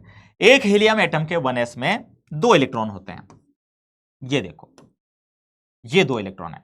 अब टोटल एटॉमिक ऑर्बिटल्स के अंदर हमारे पास 4 इलेक्ट्रॉन्स हैं, और इन 4 इलेक्ट्रॉन्स को हम जब मॉलिक्यूलर ऑर्बिटल्स में फील करेंगे तो कुछ इस तरह से फील करेंगे कि 2 इसके पास चले जाएंगे, 2 इसके पास चले जाएंगे। ये रहा हमारा bonding molecular orbital, bonding molecular orbital. ये रहा हमारा anti bonding molecular orbital, anti bonding molecular orbital. इसका नाम होता है सिग्मा 1s, इसका नाम होता है सिग्मा स्टार 1s। अब आप बॉन्ड ऑर्डर निकाल लो, बॉन्ड ऑर्डर निकाल लो। हम जानते हैं फॉर्मूला ये लिखा हुआ है, फिर से लिखने की जरूरत नहीं है। Bonding electron, total bonding electron आपके पास कितने हैं? 2 है, माइनस एंटी बॉन्डिंग इलेक्ट्रॉन वो भी 2 है, डिवाइड बाय 2, तो 0 डिवाइड बाय 2 मतलब 0। हम क्या कहेंगे? एक हीलियम और दूसरे हीलियम के बीच, एक हीलियम और दूसरे हीलियम के बीच कोई बॉन्ड नहीं होता है, कोई बॉन्ड, इनके बीच बॉन्ड नहीं बन सकता है, नो बॉन्ड। तो हम क्या कहेंगे? ये एग्जिस्ट नहीं करता। क्या एग्जिस्ट नहीं करता? He2 कभी एग्जिस्ट नहीं करता है, जबकि H2 एग्जिस्ट करता है। तो ये एक्सप्लेन करके हमको बताना होता है, बॉन्ड ऑर्डर की हेल्प से हमको ये बताना होता है। चलो आगे बढ़ते हैं, अगले क्वेश्चन की तरफ चलते हैं। बहुत इंपॉर्टेंट, ये मॉलिक्यूलर ऑर्बिटल थ्योरी बहुत इंपॉर्टेंट है। देखना फिर से, मॉलिक्यूलर ऑर्बिटल डायग्राम बनाओ, किसके लिए? नाइट्रोजन मॉलिक्यूल के लिए, और बॉन्ड ऑर्डर फाइंड करो। बॉन्ड ऑर्डर फाइंड करो, कैसे बनाते हैं जरा मैं आपको बताता हूं, जरा देखना। नाइट्रोजन का बना, देखो नाइट्रोजन मॉलिक्यूल है, N2 आपको दिया हुआ है, इसके अंदर आपको 2 नाइट्रोजन के एटम्स हैं, 2 नाइट्रोजन के एटम्स हैं, ठीक है। एक नाइट्रोजन एटम जिसका एटॉमिक नंबर 7 होता है, इलेक्ट्रॉनिक कॉन्फ़िगरेशन लिखोगे 1s2 2s2 और 2p3, यही इसका वैलेंस सेल है। और मॉलिक्यूलर ऑर्बिटल डायग्राम बनाते समय हम वैलेंस सेल के जो ऑर्बिटल्स होते हैं ना, वो डायग्राम में बनाने की कोशिश करते हैं। देखना जरा, मैं 2s पहले बनाता हूं, मैंने ये बनाया 2s, ये बनाया 2s, थोड़ा छोटा छोटा बनाने की कोशिश करूंगा जगह कम होने के कारण। ये बनाया मैंने 2s, जिसमें हमारे पास 2-2 इलेक्ट्रॉन्स हैं, 2s के अंदर 2-2 इलेक्ट्रॉन्स हैं। अभी ये जैसे हमने 1s बनाए थे ना, वैसे के वैसे ही मैं यहाँ 2s बना रहा हूं। नाइट्रोजन या ऑक्सीजन में से एक कोई भी आता है बेटा, ये ध्यान रख लेना। ये 2s है, ये भी 2s है, तो 2s के अंदर 2 इलेक्ट्रॉन्स है, इस 2s के अंदर भी 2 इलेक्ट्रॉन्स है। ये एक नाइट्रोजन एटम का है, ये दूसरे नाइट्रोजन एटम का 2s है। अब ये इलेक्ट्रॉन इनमें फिल कर देते हैं हम, तो आपके पास टोटल 4 इलेक्ट्रॉन्स हैं, तो 2 नीचे और 2 ऊपर आ जाएंगे, 2 नीचे और 2 ऊपर आ जाएंगे। ये है हमारे पास सिग्मा 2s, क्योंकि 2s से बने हुए हैं इसलिए इसका नाम sigma 2s, sigma star 2s इसका नाम हो जाएगा। अब देखना, ये 2s का काम हो गया तमाम, अब बचा 2p, अब बचा 2p। 2p का जरा देखना कारनामा क्या करता है, ये 2p क्या कर लेता है, 2p क्या ही बिगाड़ लेता है इसका जरा देखना। 2p के अंदर 3 ऑर्बिटल्स होते हैं कि नहीं? 2p के अंदर 3 ऑर्बिटल्स होते हैं। ये लो भाई, ये एक 2p बन गया, ये एक 2p बन गया, ये दूसरा 2p बन गया। एक 2p के अंदर 3 इलेक्ट्रॉन्स हैं, 1 2 3, 1 2 3, ऐसे ही हम इलेक्ट्रॉन्स फिल कर देंगे। अब देखना इनका ये 6, टोटल कितने ऑर्बिटल्स हो गए? 3 + 3 6 ऑर्बिटल्स हो गए। और इन 6 ऑर्बिटल्स के जब आप बॉन्डिंग ऑर्बिटल्स और एंटी बॉन्डिंग ऑर्बिटल्स बनाओगे तो 3 बॉन्डिंग बनेंगे जिनकी एनर्जी कम होगी, 3 एंटी बॉन्डिंग बनेंगे जिनकी एनर्जी ज्यादा हो जाएगी। तो वो कैसे दिखाई देंगे? देखना इधर बेटा, इधर देखना, 2 होते हैं इस तरह से नीचे और एक होता है इस तरह से ऊपर। सिमिलरली यहां पर भी 2 होते हैं ऐसे नीचे और एक होता है इस तरह से ऊपर। ऐसा हम बनाते हैं, ऐसा हम बनाते हैं, और इनको भी थोड़ा सा ऐसा कंबाइन करने की हम कोशिश करते हैं ताकि ये फील हो जाए हमको कि ये कहां से आए हैं, ये वाले कहां से आए हैं, ये किसका ऑर्बिटल है, ये पता चल जाए हमको कहां से आया है, ताकि इधर उधर भटके ना कि भाई ये किसका है पता ही नहीं चल रहा है, ये वाला किसका है, ये किसका है पता ही नहीं चल रहा। चलो अब इलेक्ट्रॉन फील कर दो, अब इलेक्ट्रॉन फील कर दो। टोटल आपके पास 3 + 3 6 इलेक्ट्रॉन्स हैं, 1 2 3 4 5 6, ये सारे के सारे इलेक्ट्रॉन्स फील हो गए। ऊपर एंटी बॉन्डिंग में कुछ भी नहीं गया, कुछ भी नहीं गया। यदि इनके नाम कोई पूछे तो आप इनके नाम क्या बताओगे? ये है π2px, ये है π2py, इसको कहते हैं हम सिग्मा 2pz कहते हैं। ठीक है, डायरेक्ट ऐसा क्वेश्चन आएगा तो आप कैसे सॉल्व करोगे वो आपको मैं बता रहा हूं बेटा। अब क्योंकि 1.5 घंटा या 2 घंटे का टाइम तो हमको मॉलिक्यूलर ऑर्बिटल थ्योरी को अकेली को समझने में लग जाते हैं, जबकि हमको 50 क्वेश्चन समझना है। ये होता है pi star two p x, ये होता है pi star two p y, और ये होता है sigma star two p z. सारे मॉलिक्यूलर ऑर्बिटल्स के नाम क्या होते हैं वो भी हमने डिसाइड कर दिया। अब निकालता हूं मैं बॉन्ड ऑर्डर। ये तो हो गया हमारा molecular orbital diagram, energy diagram. देखो ये एनर्जी बढ़ रही है, एनर्जी बढ़ रही है, इधर से ऊपर जाते हैं तो एनर्जी बढ़ती चली जाती है। पहला वाला क्वेश्चन तो हो गया हमारा, क्या? Draw molecular orbital diagram for nitrogen. Nitrogen के लिए मॉलिक्यूलर ऑर्बिटल डायग्राम मैंने बना दिया, सारे इलेक्ट्रॉन्स भी फिल कर दिए, सब कुछ कर दिया, इसका कंप्लीट कर दिया। अब बॉन्ड ऑर्डर निकाल दो, दूसरा जो क्वेश्चन उसने कहा हुआ है। बॉन्ड ऑर्डर तो वही है, फॉर्मूला अभी थोड़ी देर पहले मैंने कहा था कि bonding electron minus anti bonding electron divided by 2। तो बॉन्ड ऑर्डर निकाल सकते हो आप आराम से। अब आराम से बॉन्डिंग इलेक्ट्रॉन कितने हैं? देखो सारे बॉन्डिंग जितने भी हैं उनमें सभी के इलेक्ट्रॉन्स काउंट करेंगे। ये एक बॉन्डिंग है, देखो स्टार जिन पर नहीं लगा है वो बॉन्डिंग है, जिन पर स्टार लगा है वो एंटी बॉन्डिंग है। तो यहां पर है 2 प्लस ये हो गए 6 टोटल, मतलब टोटल 8 हो गए, 8 हो गए। ऊपर तो कुछ है नहीं, ऊपर तो कुछ है नहीं। अब एंटी बॉन्डिंग काउंट करो, यहां पर 2 ही है सिर्फ, ऊपर तो कुछ है ही नहीं। 2 डिवाइड बाय 2 मतलब 6 divide by 2 that is equal to 3।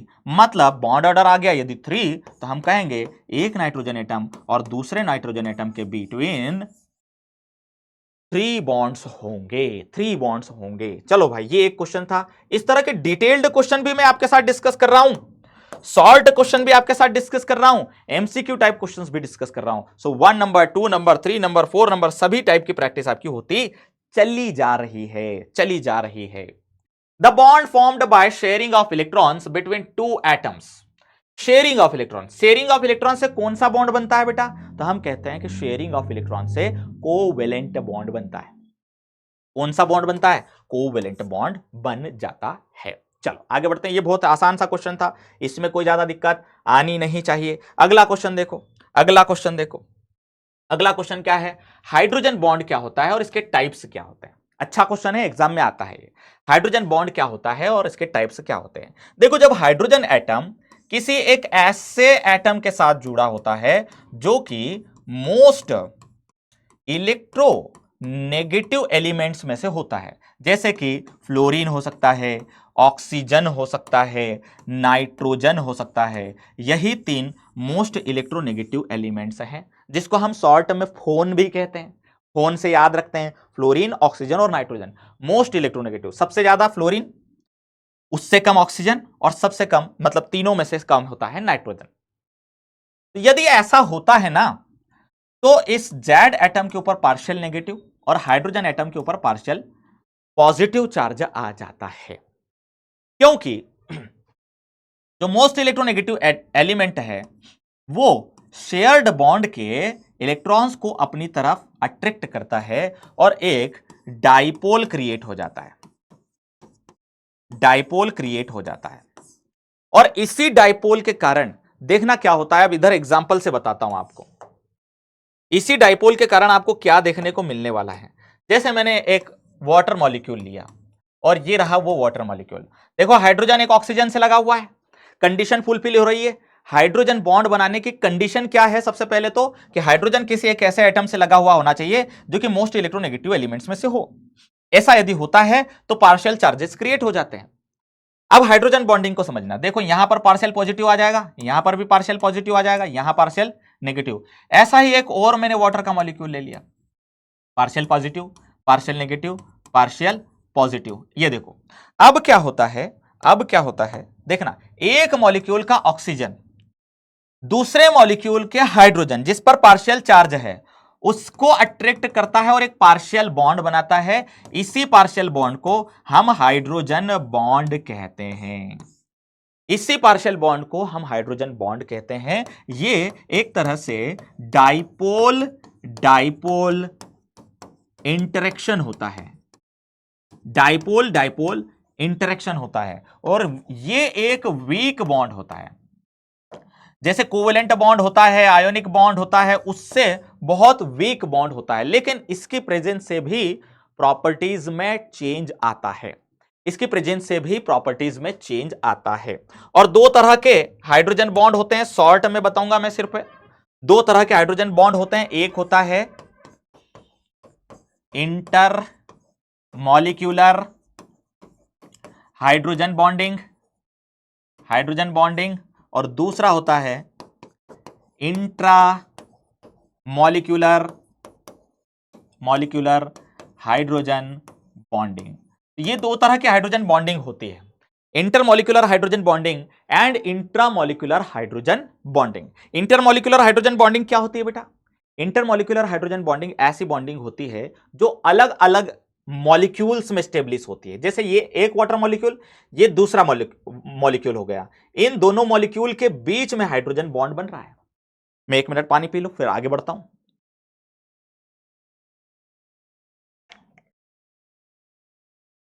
तो दो अलग अलग मॉलिक्यूल्स के बिटवीन यदि हाइड्रोजन बॉन्ड बनता है तो उसको हम इंटरमॉलिक्यूलर हाइड्रोजन बॉन्डिंग कहते हैं।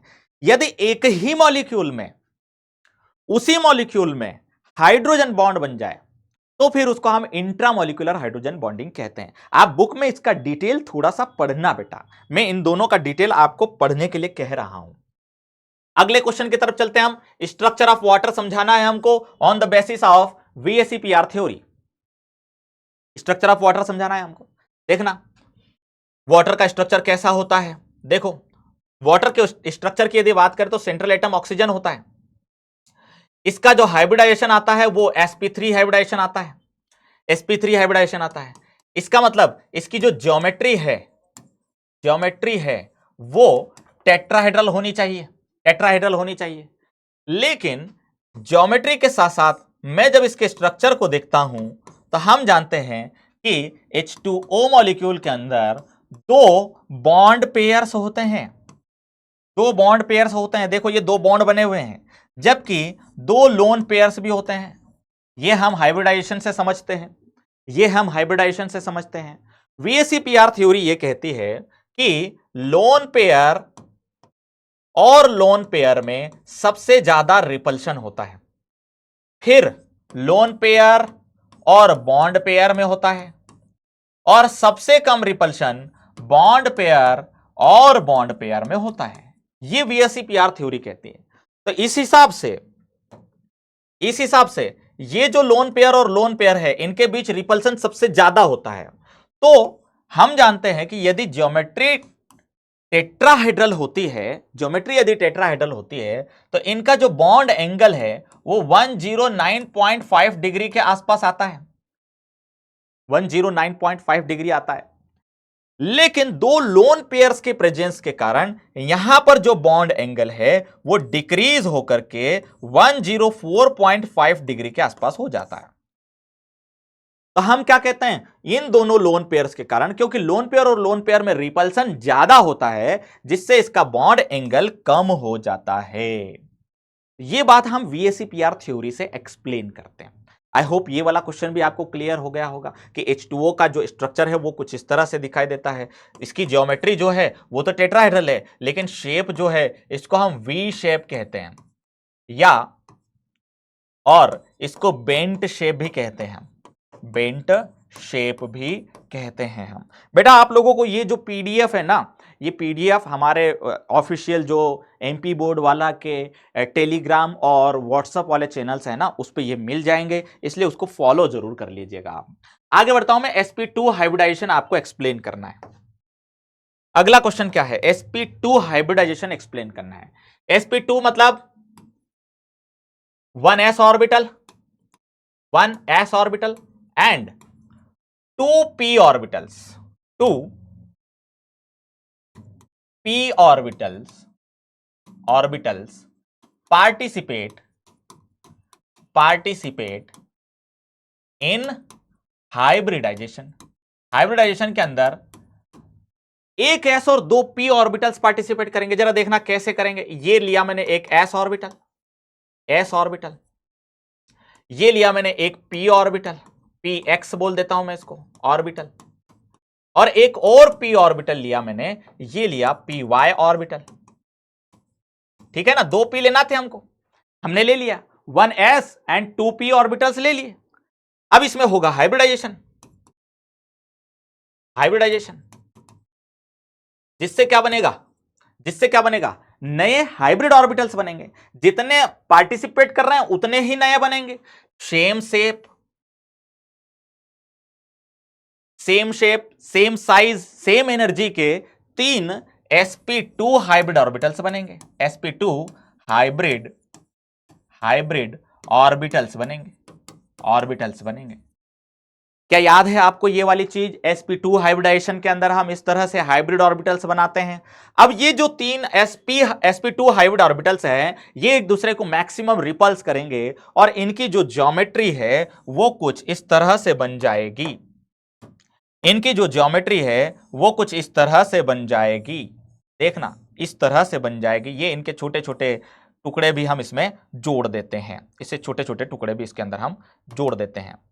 ये लो भाई, सारे टुकड़े जोड़ दिए। हम कहते हैं कि इसकी जो ज्योमेट्री है ना बेटा, वो ट्रायगोनल प्लेनर आती है, ट्रायगोनल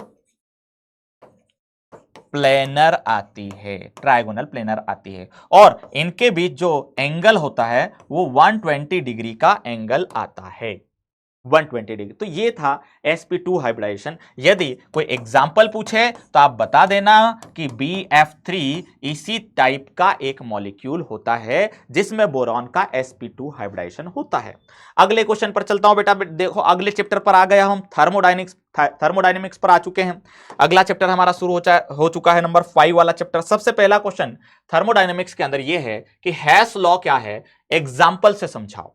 हैश लॉ क्या है, एग्जाम्पल से समझाओ। हैश लॉ ये होता है कि कोई भी यदि प्रोसेस होती है, हम मान के चलते हैं कि कोई केमिकल प्रोसेस हो रही है और वो प्रोसेस यदि एक स्टेप में हो या एक से ज्यादा स्टेप में हो, चेंज इन एंथैल्पी हमेशा सेम रहेगा, चेंज इन एंथैल्पी हमेशा सेम रहेगा। एक एग्जांपल देखो, मान लीजिए कि ए से सी बन रहा है, ए से सी बन रहा है, मैं ये मान के चलता हूं कि ए से डायरेक्ट सी बन रहा है, लेकिन एक दूसरी प्रोसेस भी है मेरे पास कि ए से पहले बी बन रहा है, फिर बी से सी बन रहा है।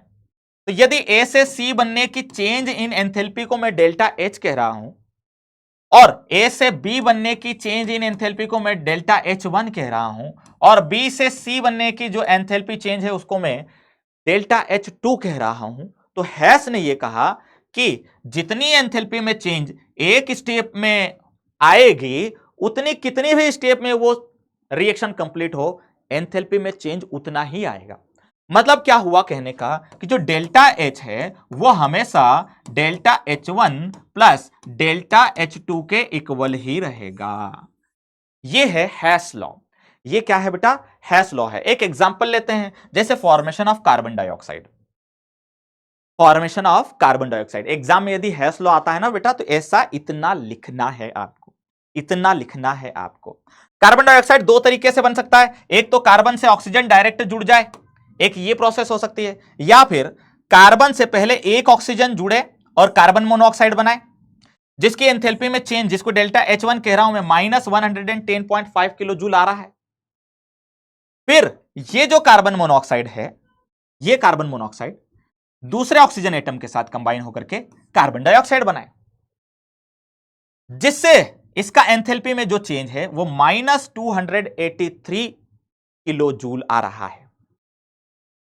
तो हमने क्या कहा, delta H will be equal to delta H1 plus delta H2।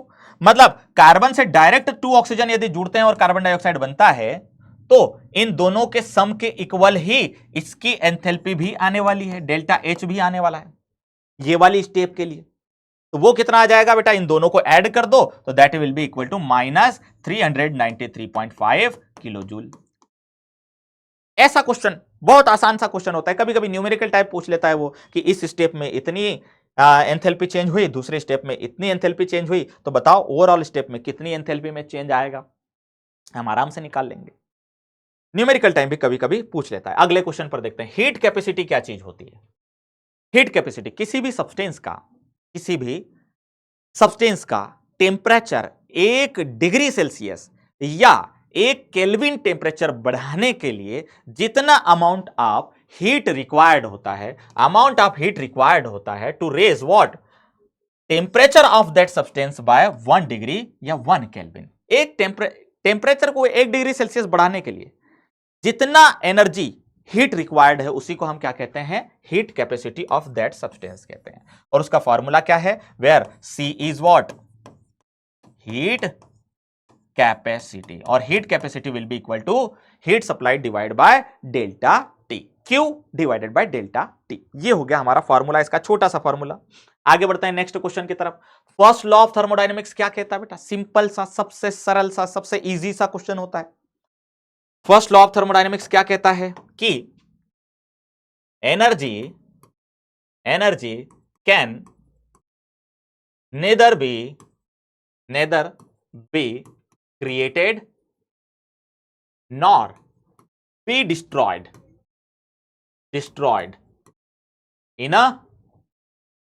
in any physical और केमिकल प्रोसेस। किसी भी फिजिकल या केमिकल प्रोसेस के अंदर हम एनर्जी को न तो क्रिएट कर सकते हैं और न ही डिस्ट्रॉय कर सकते हैं, तो कोई भी सिस्टम है जिसकी एंथैल्पी में चेंज यदि आप कैलकुलेट कर रहे हो, और उस एंथैल्पी चेंज को आप दो चीजों से कैलकुलेट कर रहे हो। दो चीजें हैं, देखो, एक तो है कि आप किसी सिस्टम को अमाउंट ऑफ हीट सप्लाई कर रहे हो जिसको हम क्यू कह रहे हैं, और यदि उसने कोई वर्क डन कर दिया, work done by the system हो गया, तो हम कहेंगे कि हीट सप्लाई किया, उसने कुछ काम कर दिया, तो एंथैल्पी में चेंज इस सम के इक्वल ही आना है। वेयर डेल्टा यू क्या है, चेंज इन इंटरनल एनर्जी, जबकि क्यू क्या है, amount of heat supplied.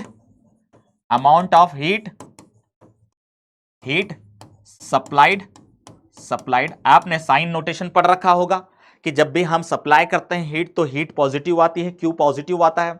Work done by the system negative आता है। डब्ल्यू क्या है, वर्क है, और माइनस डब्ल्यू है वर्क डन बाय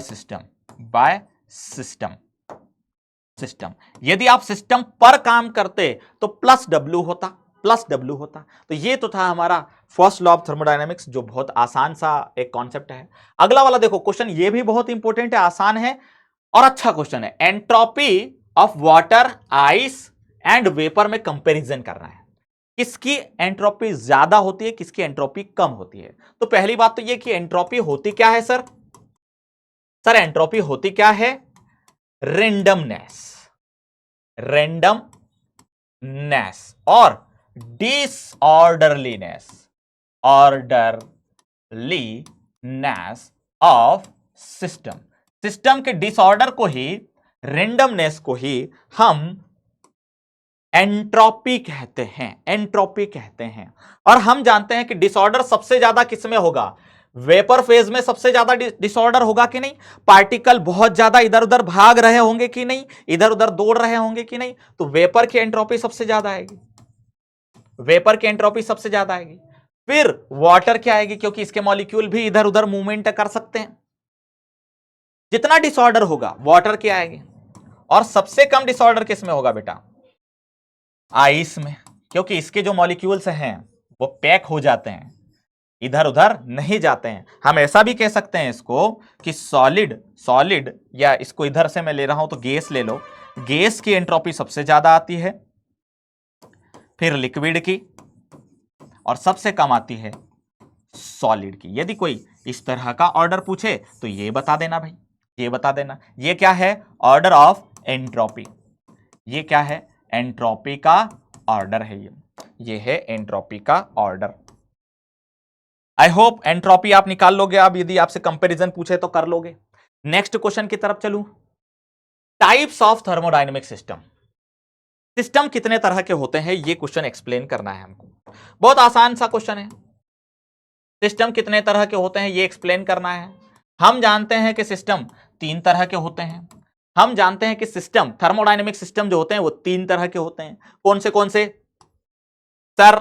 एक होता है ओपन सिस्टम, सर एक होता है क्लोज्ड सिस्टम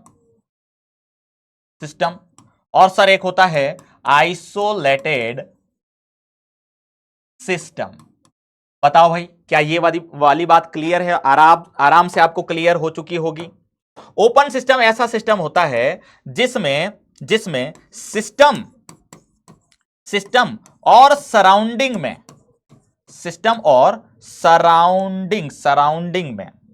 सराउंडिंग में मेटर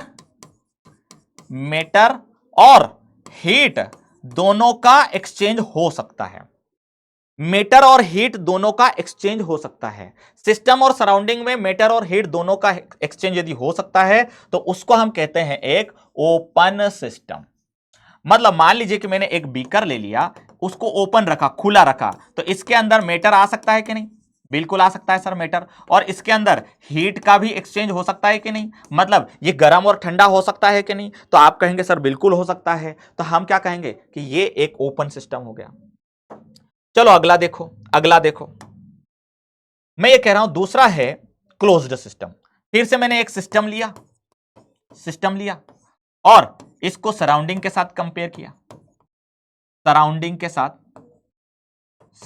साथ कंपेयर किया। मैं ये कहता हूं कि ऐसा सिस्टम जिसमें सिस्टम और सराउंडिंग में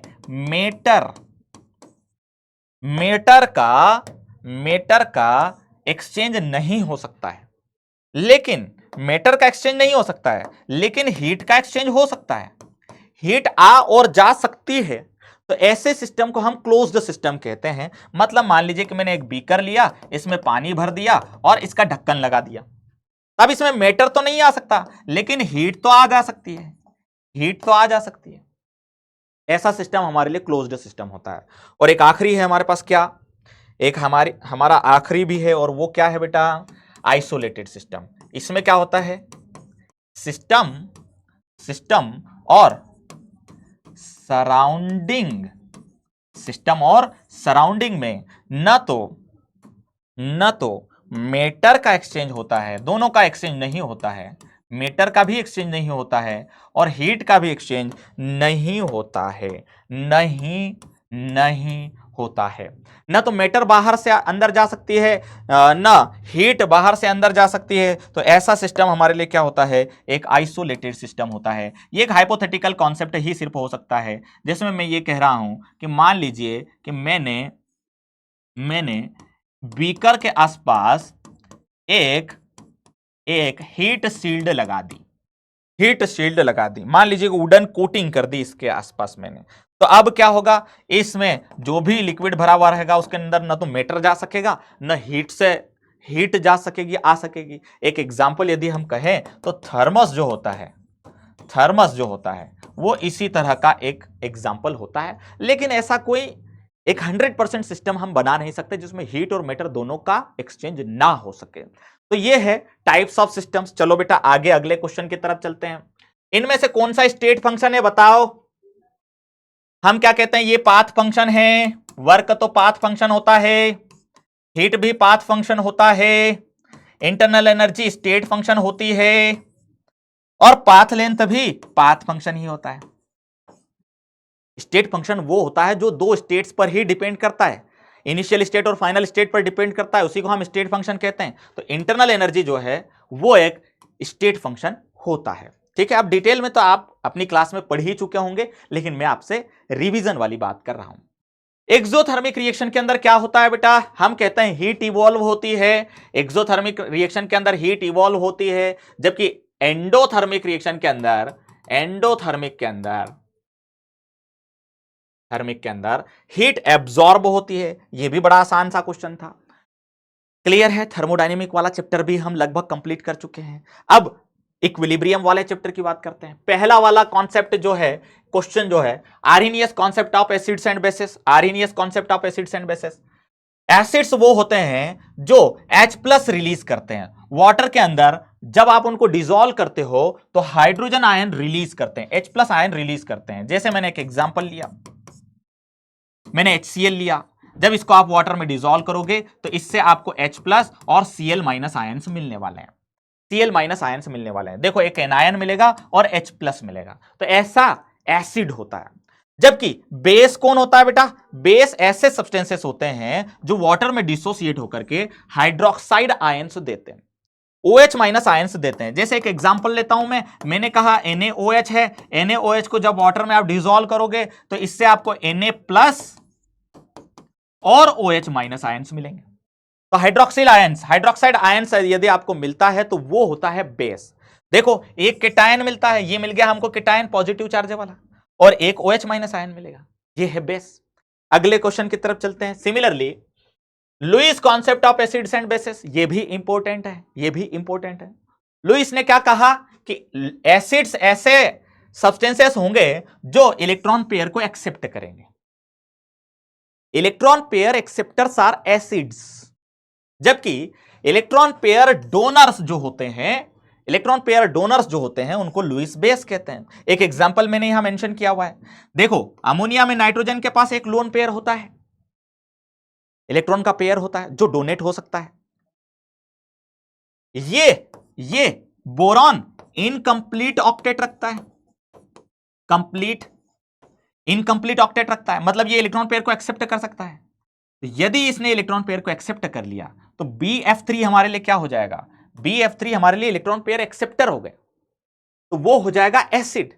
और NH3 हमारे लिए इलेक्ट्रॉन पेयर डोनर हो गया, तो ये हो जाएगा बेस। तो हम क्या कहेंगे? ये है बेस और ये है एसिड। तो बेस ने एसिड को इलेक्ट्रॉन पेयर डोनेट कर दिया, ऐसा हम मानते हैं। ठीक है, चलिए भाई अगले क्वेश्चन की तरफ चलते हैं। केमिकल इक्विलिब्रियम के अंदर क्या होता है? सिंपल सा क्वेश्चन है, बड़ा आसान सा क्वेश्चन है कि केमिकल इक्विलिब्रियम के अंदर क्या होता है। हम जानते हैं कि rates of forward and backward reactions are equal. Chemical equilibrium के अंदर रेट ऑफ फॉरवर्ड रिएक्शन और बैकवर्ड रिएक्शन क्या होती है? इक्वल होती है। कंसंट्रेशन इक्वल होती है? नहीं, गलत है ये बात गलत है। कंसंट्रेशन इक्वल नहीं होती। फॉरवर्ड और बैकवर्ड रिएक्शन से स्टॉप नहीं, ये बंद कभी नहीं होती, चलती रहती है हमेशा। Rate constant of both reactions are equal, rate constant of both reactions are equal, ये भी नहीं हो सकता है। Rate constant of both reactions are equal, equilibrium constant होता है। चलो आगे बढ़ते हैं हम। Relationship between pH and pOH हमको बताना है, पीएच और पीओएच हमको बताना है।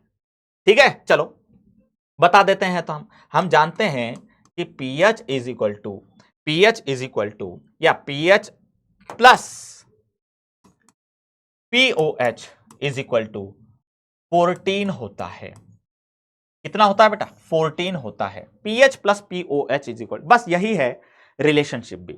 यदि पीओएच दे आपको तो पीएच निकाल सकते हो, और पीएच दे तो पीओएच निकाल सकते हो।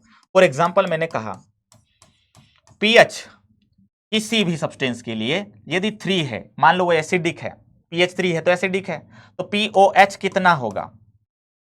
पीओएच कितना होगा ये बता दो आप। तो हम जानते हैं कि रिलेशन तो ये है कि pH plus pOH is equal to 14। PH आपको दिया हुआ है, that is 3 plus pOH is equal to 14। तो पीओएच इज इक्वल टू कितना हो जाएगा? ये 3 उधर जाएगा, माइनस हो जाएगा, तो आपके पास कितना बचेगा? 11 बचेगा। पीओएच 11 आ गए। ये है relationship between pH and pOH.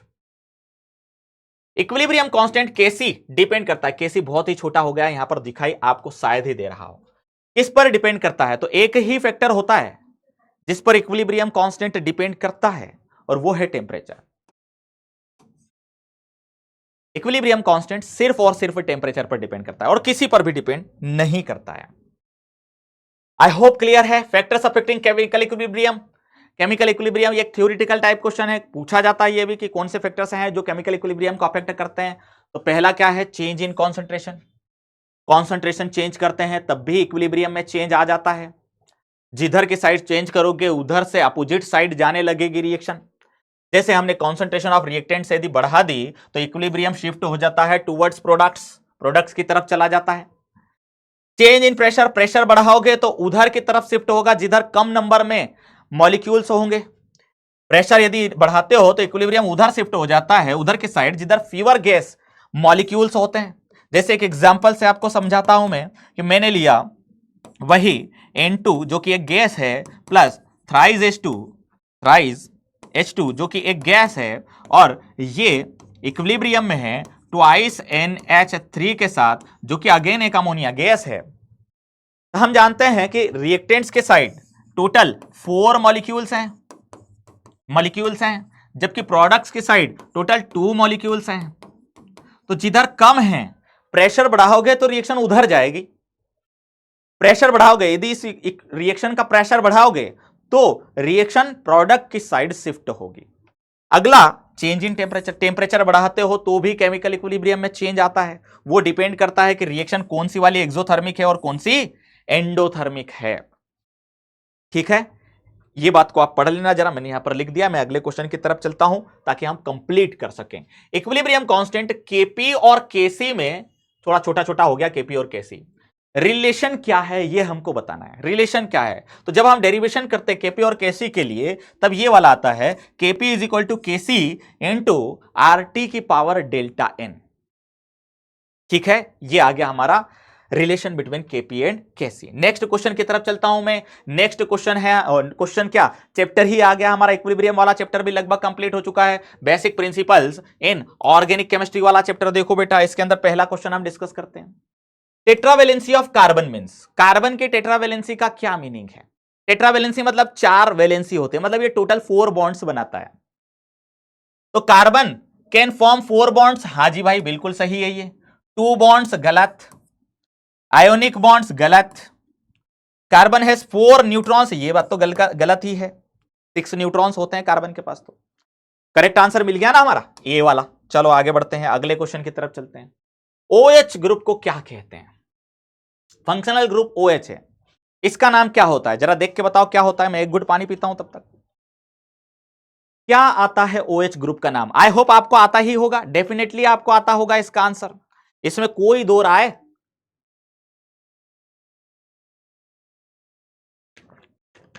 नहीं है। OH को हम हाइड्रोक्सिल ग्रुप कहते हैं। ये हो गया हमारा हाइड्रोक्सिल ग्रुप। चलिए भाई आगे बढ़ते हैं। आइसोमेरिज्म क्या है और इसके टाइप्स क्या क्या होते हैं। अच्छा क्वेश्चन है, आता है क्वेश्चन एग्जाम में। आइसोमेरिज्म क्या होता है, पहले डेफिनेशन लिखते हैं। डेफिनेशन क्या है, डेफिनेशन क्या है। द मॉलिक्यूल्स, ऐसे मॉलिक्यूल्स समझ लो पहले, कोई भी ऐसे कंपाउंड्स या मॉलिक्यूल्स हो सकते हैं जिनके मॉलिक्यूलर फॉर्मूले सेम हो बट उनके मॉलिक्यूलर स्ट्रक्चर या बॉन्डिंग में डिफरेंस हो, तो ऐसे मॉलिक्यूल्स हमारे लिए या ऐसे कंपाउंड्स हमारे लिए एक दूसरे के क्या होते हैं, आइसोमर्स होते हैं। एंड इस फेनोमेना को, ये एक जैसे मॉलिक्यूलर फॉर्मूले और अलग अलग मॉलिक्यूलर स्ट्रक्चर रखने वाले फेनोमेना को हम आइसोमेरिज्म कहते हैं। तो the molecules which have same molecular formula but differ in arrangement of atoms का अरेंजमेंट या स्ट्रक्चर बदल जाता है, called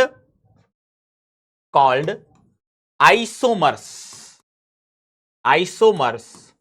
of ईच अदर। एक दूसरे के क्या कहते हैं, उनको आइसोमर्स कहते हैं। And this phenomena, and exam में ऐसा ही आंसर लिखना बेटा, and this phenomenon is called what, isomerism. इसी को हम आइसोमेरिज्म कहते हैं। और ये जो एक एग्जांपल भी बता दूं, चलो एक एग्जांपल भी बता देता हूं। जैसे मैंने कहा कि एक लिया मैंने ग्लूकोज ले लेता हूं, C6H12O6 ले लिया, एंड एक और फॉर्मूला लिखता हूं मैं, C6H12O6। ये भी सेम फॉर्मूला दिख रहा है ना, लेकिन इसका नाम होता है ग्लूकोज और इसका नाम होता है फ्रक्टोज। इसके अंदर एल्डिहाइडिक फंक्शनल ग्रुप होता है, एल्डिहाइडिक फंक्शनल ग्रुप होता है, इसके अंदर ग्रुप होता है, जबकि इसके अंदर कीटोनिक फंक्शनल ग्रुप होता है, कीटोनिक फंक्शनल ग्रुप होता है। क्या ये बात क्लियर है? अब ये इनके स्ट्रक्चर्स कैसे होते हैं डिटेल में हम क्लास 12th के अंदर जब बायोमोलिक्यूल्स वाला चैप्टर पढ़ते हैं तब बहुत आराम से समझते हैं। चलो मैं यहां पर आपको ये बताना चाहता हूं कि टाइप्स क्या होते हैं आइसोमेरिज्म के। यदि कोई क्लासिफिकेशन करने के लिए कहे तो आप आराम से कर सको, ये हम कोशिश करते हैं। ये हम कोशिश करते हैं कि आइसोमेरिज्म के टाइप्स क्या क्या होते हैं। तो बेसिकली ये दो टाइप के होते हैं ब्रॉडली, यदि इनका क्लासिफिकेशन कोई करता है। स्ट्रक्चरल आइसोमेरिज्म होता है एक होता है स्ट्रक्चरल आइसोमेरिज्म, एक होता है stereo isomerism. Stereo isomerism.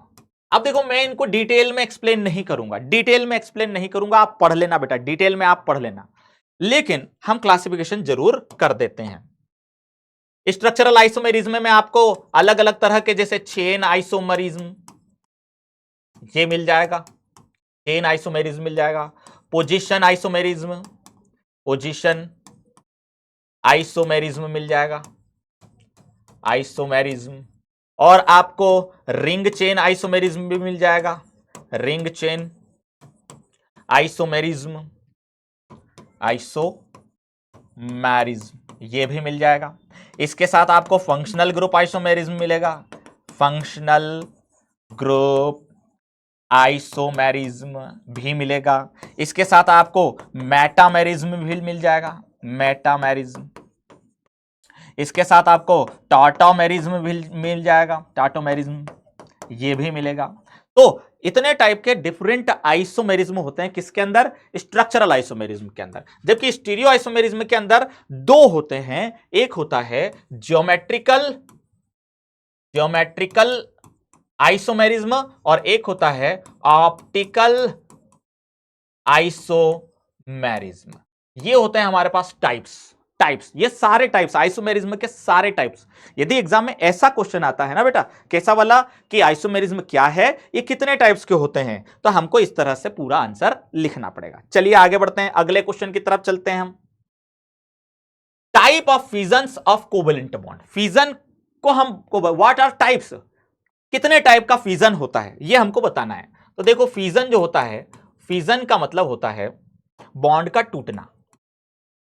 Fission का मतलब क्या होता है बेटा, बॉन्ड का टूटना। अब उसने डेफिनेशन हमसे पूछी नहीं है तो हम एक्सप्लेन भी नहीं कर रहे हैं। यदि आपसे पूछे तो आप फिजन पढ़ के जाना। दो तरह का फिजन हो सकता है, फिजन दो तरह का हो सकता है। एक होता है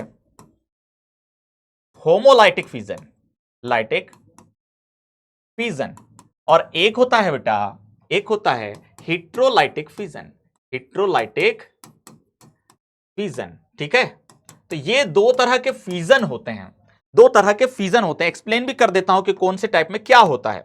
देखना जरा, होमोलाइटिक फिजन के अंदर क्या होता है कि दो सेम एलिमेंट्स हैं, यहां ये जो बॉन्ड के दोनों इलेक्ट्रॉन्स है ना, ये जो दोनों बॉन्ड्स के इलेक्ट्रॉन्स है ना, ये अपने अपने इलेक्ट्रॉन्स रख लेते हैं और इससे आपको फ्री रेडिकल्स मिलते हैं। क्या मिलते हैं, फ्री रेडिकल्स मिलते हैं।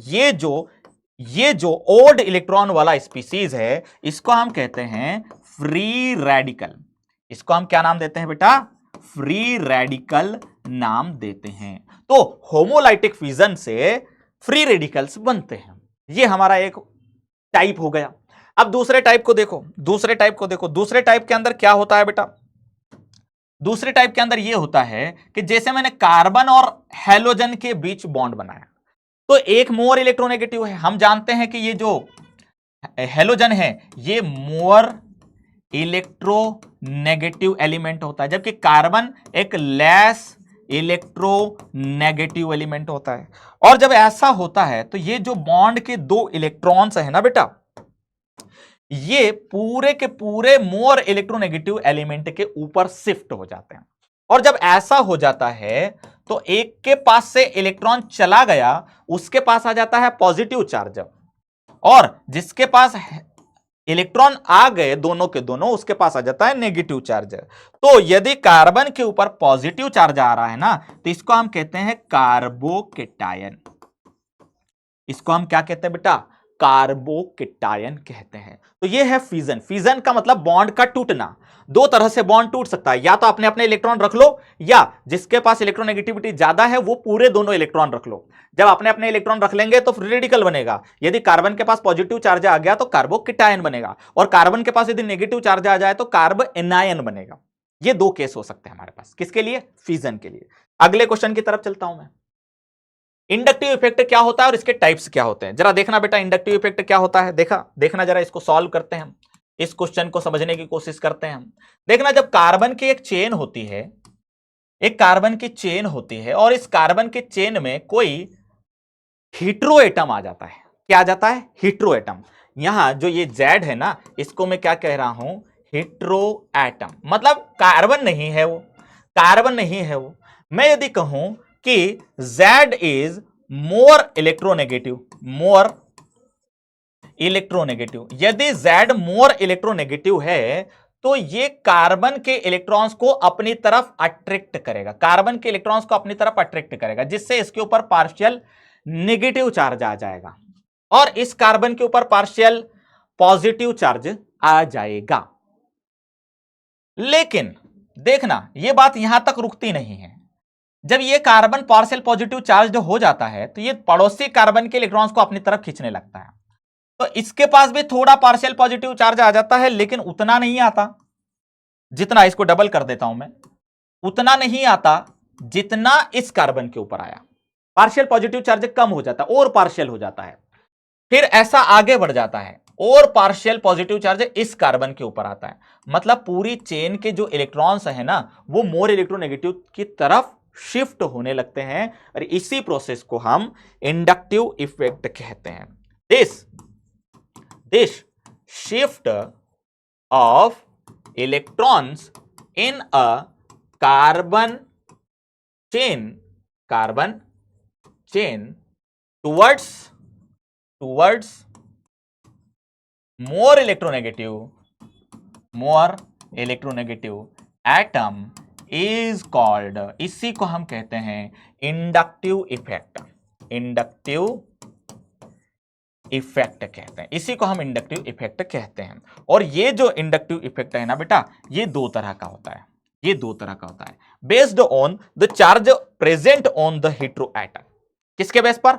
हेटेरो एटम के ऊपर कौन सा चार्ज है, इस बेस पर हमारे पास दो तरह के इंडक्टिव इफेक्ट होते हैं। एक होता है पॉजिटिव इंडक्टिव इफेक्ट, या डायरेक्ट लिख दूं, छोटा लिख दूं, एक होता है plus I effect, positive inductive effect भी कह सकते हैं उसको, और एक होता है माइनस आई इफेक्ट।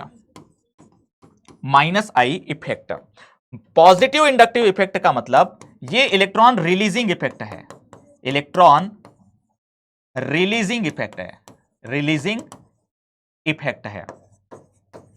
इफेक्ट है। जरा देखना यहां क्या हो रहा है, ये इलेक्ट्रॉन्स को अट्रैक्ट कर रहा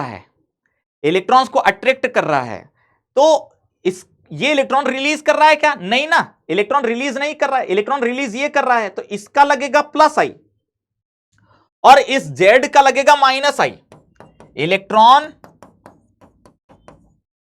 विड्रॉइंग इफेक्ट, और ये दोनों इंडक्टिव इफेक्ट में ये साथ साथ चलते हैं भाई। एक का लगता है इलेक्ट्रॉन विड्रॉइंग इफेक्ट, वो खींच रहा है, और एक के पास से जा रहे हैं, रिलीज कर रहा है, तो एक इसका लगेगा माइनस आई, इसका होगा प्लस आई। तो दो टाइप के हो सकते हैं, प्लस आई इफेक्ट और minus I effect. I hope ये इंडक्टिव इफेक्ट वाला भी क्लियर होगा आपको। होमोलोगस सीरीज, इनमें से पहचानना था हमको, विच of the following represents homologous series. Homologous series का क्या मतलब है, जरा देखना।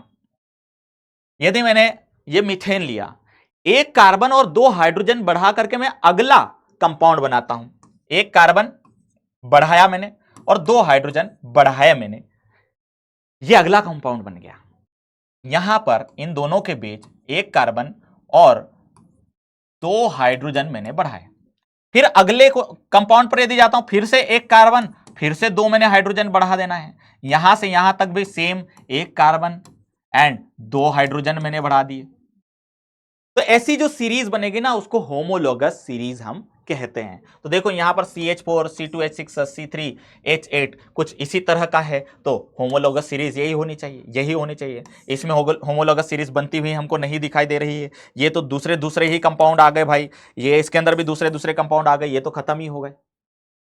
सेम एलिमेंट होना चाहिए और एलिमेंट्स जो है एक सेम फ्रीक्वेंसी से बढ़ते हुए आपको दिखना चाहिए। जैसे यहां CH2 बढ़ाते जा रहे हो आप। आगे बढ़ते हैं अगले क्वेश्चन की तरफ। हाइब्रिडाइजेशन इन मीथेन मॉलिक्यूल आपको बताना है। मीथेन के अंदर क्या हाइब्रिडाइजेशन होता है? हम जानते हैं कि जो सिंगल बॉन्ड वाले होते हैं उनके अंदर हाइब्रिडाइजेशन sp3 होता है। जिनके अंदर कार्बन कार्बन सिंगल बॉन्ड वाले जो होते हैं उनमें sp3 हाइब्रिडाइजेशन होता है। कार्बन कार्बन डबल बॉन्ड वाले जो होते हैं उनमें sp2 हाइब्रिडाइजेशन होता है। कार्बन कार्बन ट्रिपल बॉन्ड वाले जो होते हैं उनमें sp हाइब्रिडाइजेशन होता है। ये थोड़ी सी बात हमको नोट कर लेनी चाहिए। अब यहां तो हमको CH4 दिया हुआ है, तो कार्बन कार्बन सिंगल बॉन्ड वाला ही केस कंसीडर कर लो। हमने ये कंसीडर करके ये वाला निकाल लिया। अदरवाइज जो हमारे पास स्टेरिक फैक्टर n निकालने वाला फार्मूला है वो भी चला सकते हो आप, लेकिन मैं आपको वहां पर जाने के सजेशन नहीं दूंगा। आप एक यही काम कीजिए कि carbon carbon single bond, methane एक एक्सेप्शन है, बाकी सभी में तो हमारा काम चल ही जाएगा। मीथेन एक एक्सेप्शन है कि किसमें सिंगल बॉन्ड वाला केस नहीं है, तो हम सिंगल बॉन्ड ही मान लेते हैं इसको। चलो आगे बढ़ते हैं, अगले क्वेश्चन की तरफ चलते हैं। Which of the following methods is used to for the purification of volatile liquids? Volatile liquids को प्यूरिफाई करना होता है। जरा देखना ऐसा करने की बात कर रहा हूं मैंने एक लिक्विड लिया, इसके अंदर मैंने एक लिक्विड ए ले लिया और इसके अंदर मैंने एक दूसरा लिक्विड बी मिला दिया। तो इन दोनों को अलग करने की एक सिंपल मेथड हमारे पास क्या है? दो वोलेटाइल लिक्विड्स को, ये भी वोलेटाइल है, वोलेटाइल का मतलब जो कि वेपर बन सकता है, ये भी वोलेटाइल है मतलब ये भी वेपर बन सकता है। तो वेपर बनने वाले लिक्विड्स को सेपरेट करने की हमारे पास एक सिंपल मेथड होती है जिसको डिस्टिलेशन प्रोसेस कहते हैं। हम जिसको हम क्या कहते हैं बेटा? डिस्टिलेशन प्रोसेस कहते हैं। डिस्टिलेशन से हम इनको सेपरेट कर सकते हैं। हमारे इस चैप्टर के अंदर ऑर्गेनिक केमिस्ट्री बेसिक प्रिंसिपल्स वाले जो प्यूरिफिकेशन मेथड्स वाला है उसके अंदर ये एक मेथड होती है प्यूरिफिकेशन के लिए। चलिए आगे बढ़ता हूं मैं। अगला चैप्टर आ गया और लास्ट चैप्टर पर आ गए बेटा। हम सारा डिस्कशन लगभग हम 2 घंटे से कम में खत्म करने वाले हैं। अगला जो चैप्टर है उसमें सबसे पहला क्वेश्चन, ये इस तरह का क्वेश्चन आता है बेटा। देखो, electrophilic substitution reactions of benzene का एक क्वेश्चन आया हुआ है। पहला वाला है नाइट्रेशन। बेंजीन में नाइट्रेशन आपको एक्सप्लेन करना है, देखना कैसे करते हैं हम। ये पहला वाला लिया मैंने, बेंजीन के साथ मैं HNO3 की रिएक्शन करवा देता हूं H2SO4 की प्रेजेंस में। अब ये याद रखना पड़ेगा, जो केमिकल रिएक्शंस होते हैं ना, फैक्चुअल टाइप क्वेश्चंस होते हैं, उनको याद ही रखना होता है हमको, उनका कुछ नहीं कर सकते हैं। तो जब हम HNO3 की बेंजीन के साथ रिएक्शन करवाते हैं तो इसका नाइट्रेशन हो जाता है, यहां बन जाता है नाइट्रोबेंजीन बन जाता है, ये प्रोडक्ट बनता है। दूसरा वाला देखो, सल्फोनेशन है। फिर से वही बेंजीन लिया, बेंजीन की रिएक्शन मैंने मान लीजिए एक्वस H2SO4 के साथ ओलियम की प्रेजेंस में करवा दी। ओलियम नहीं लिखूं तो H2S2O7 लिख देता हूं मैं इसको। ओलियम के प्रेजेंस में करवाते हैं तो सल्फोनेशन हो जाता है, नाइट्रेशन की जगह सल्फोनेशन हो जाता है, SO3H इस तरह से लग जाता है, ये सल्फोनिक एसिड बन गया। अगला वाला देखो, अगला वाला क्या है हमारे पास? हेलोजिनेशन है। हेलोजिनेशन भी आप करवा सकते हो। यदि बेंजीन की रिएक्शन मान लीजिए आपने क्लोरीन के साथ करवा दी, इसको आपको सिंपली हीट करना है सिर्फ, तो ये बन जाएगा क्लोरोबेंजीन बन गया। एक और बची है, एक और भी यहीं के यहीं आपको बता देता हूं, और उसका नाम क्या है हमारे पास बेटा? उसका नाम है फ्रीडल क्राफ्ट रिएक्शन। ये इंपॉर्टेंट अभी होती है, नेम्ड रिएक्शंस में आती है। फ्रीडल क्राफ्ट रिएक्शन देखना क्या होता है, जब हम बेंजीन की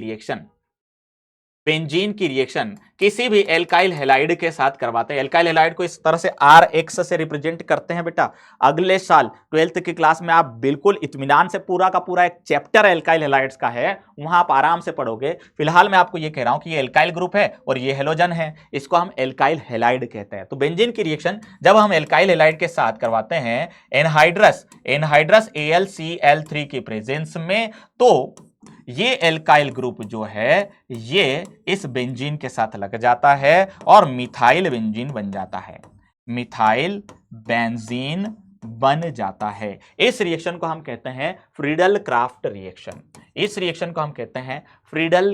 रिएक्शन।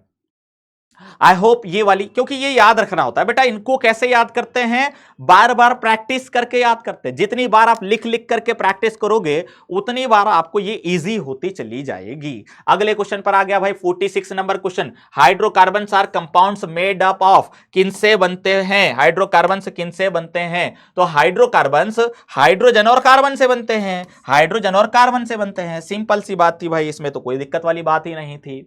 ऊर्ज रिएक्शन आपको समझाना थी। ऊर्ज रिएक्शन भी एक नेम्ड रिएक्शन है। ऊर्ज रिएक्शन होती क्या है जरा देखना। एक एल्काइल हैलाइड दूसरे एल्काइल हैलाइड के साथ जब सोडियम के साथ रिएक्शन करता है, देखो ये दो मॉलिक्यूल मैंने ले लिया, ये एक एल्काइल हैलाइड है, ये एक एल्काइल हैलाइड है। दो एल्काइल हैलाइड की रिएक्शन मैं सोडियम के साथ इन प्रेजेंस ऑफ ड्राई ईथर यदि करवा देता हूं तो होता क्या है जरा समझना बेटा।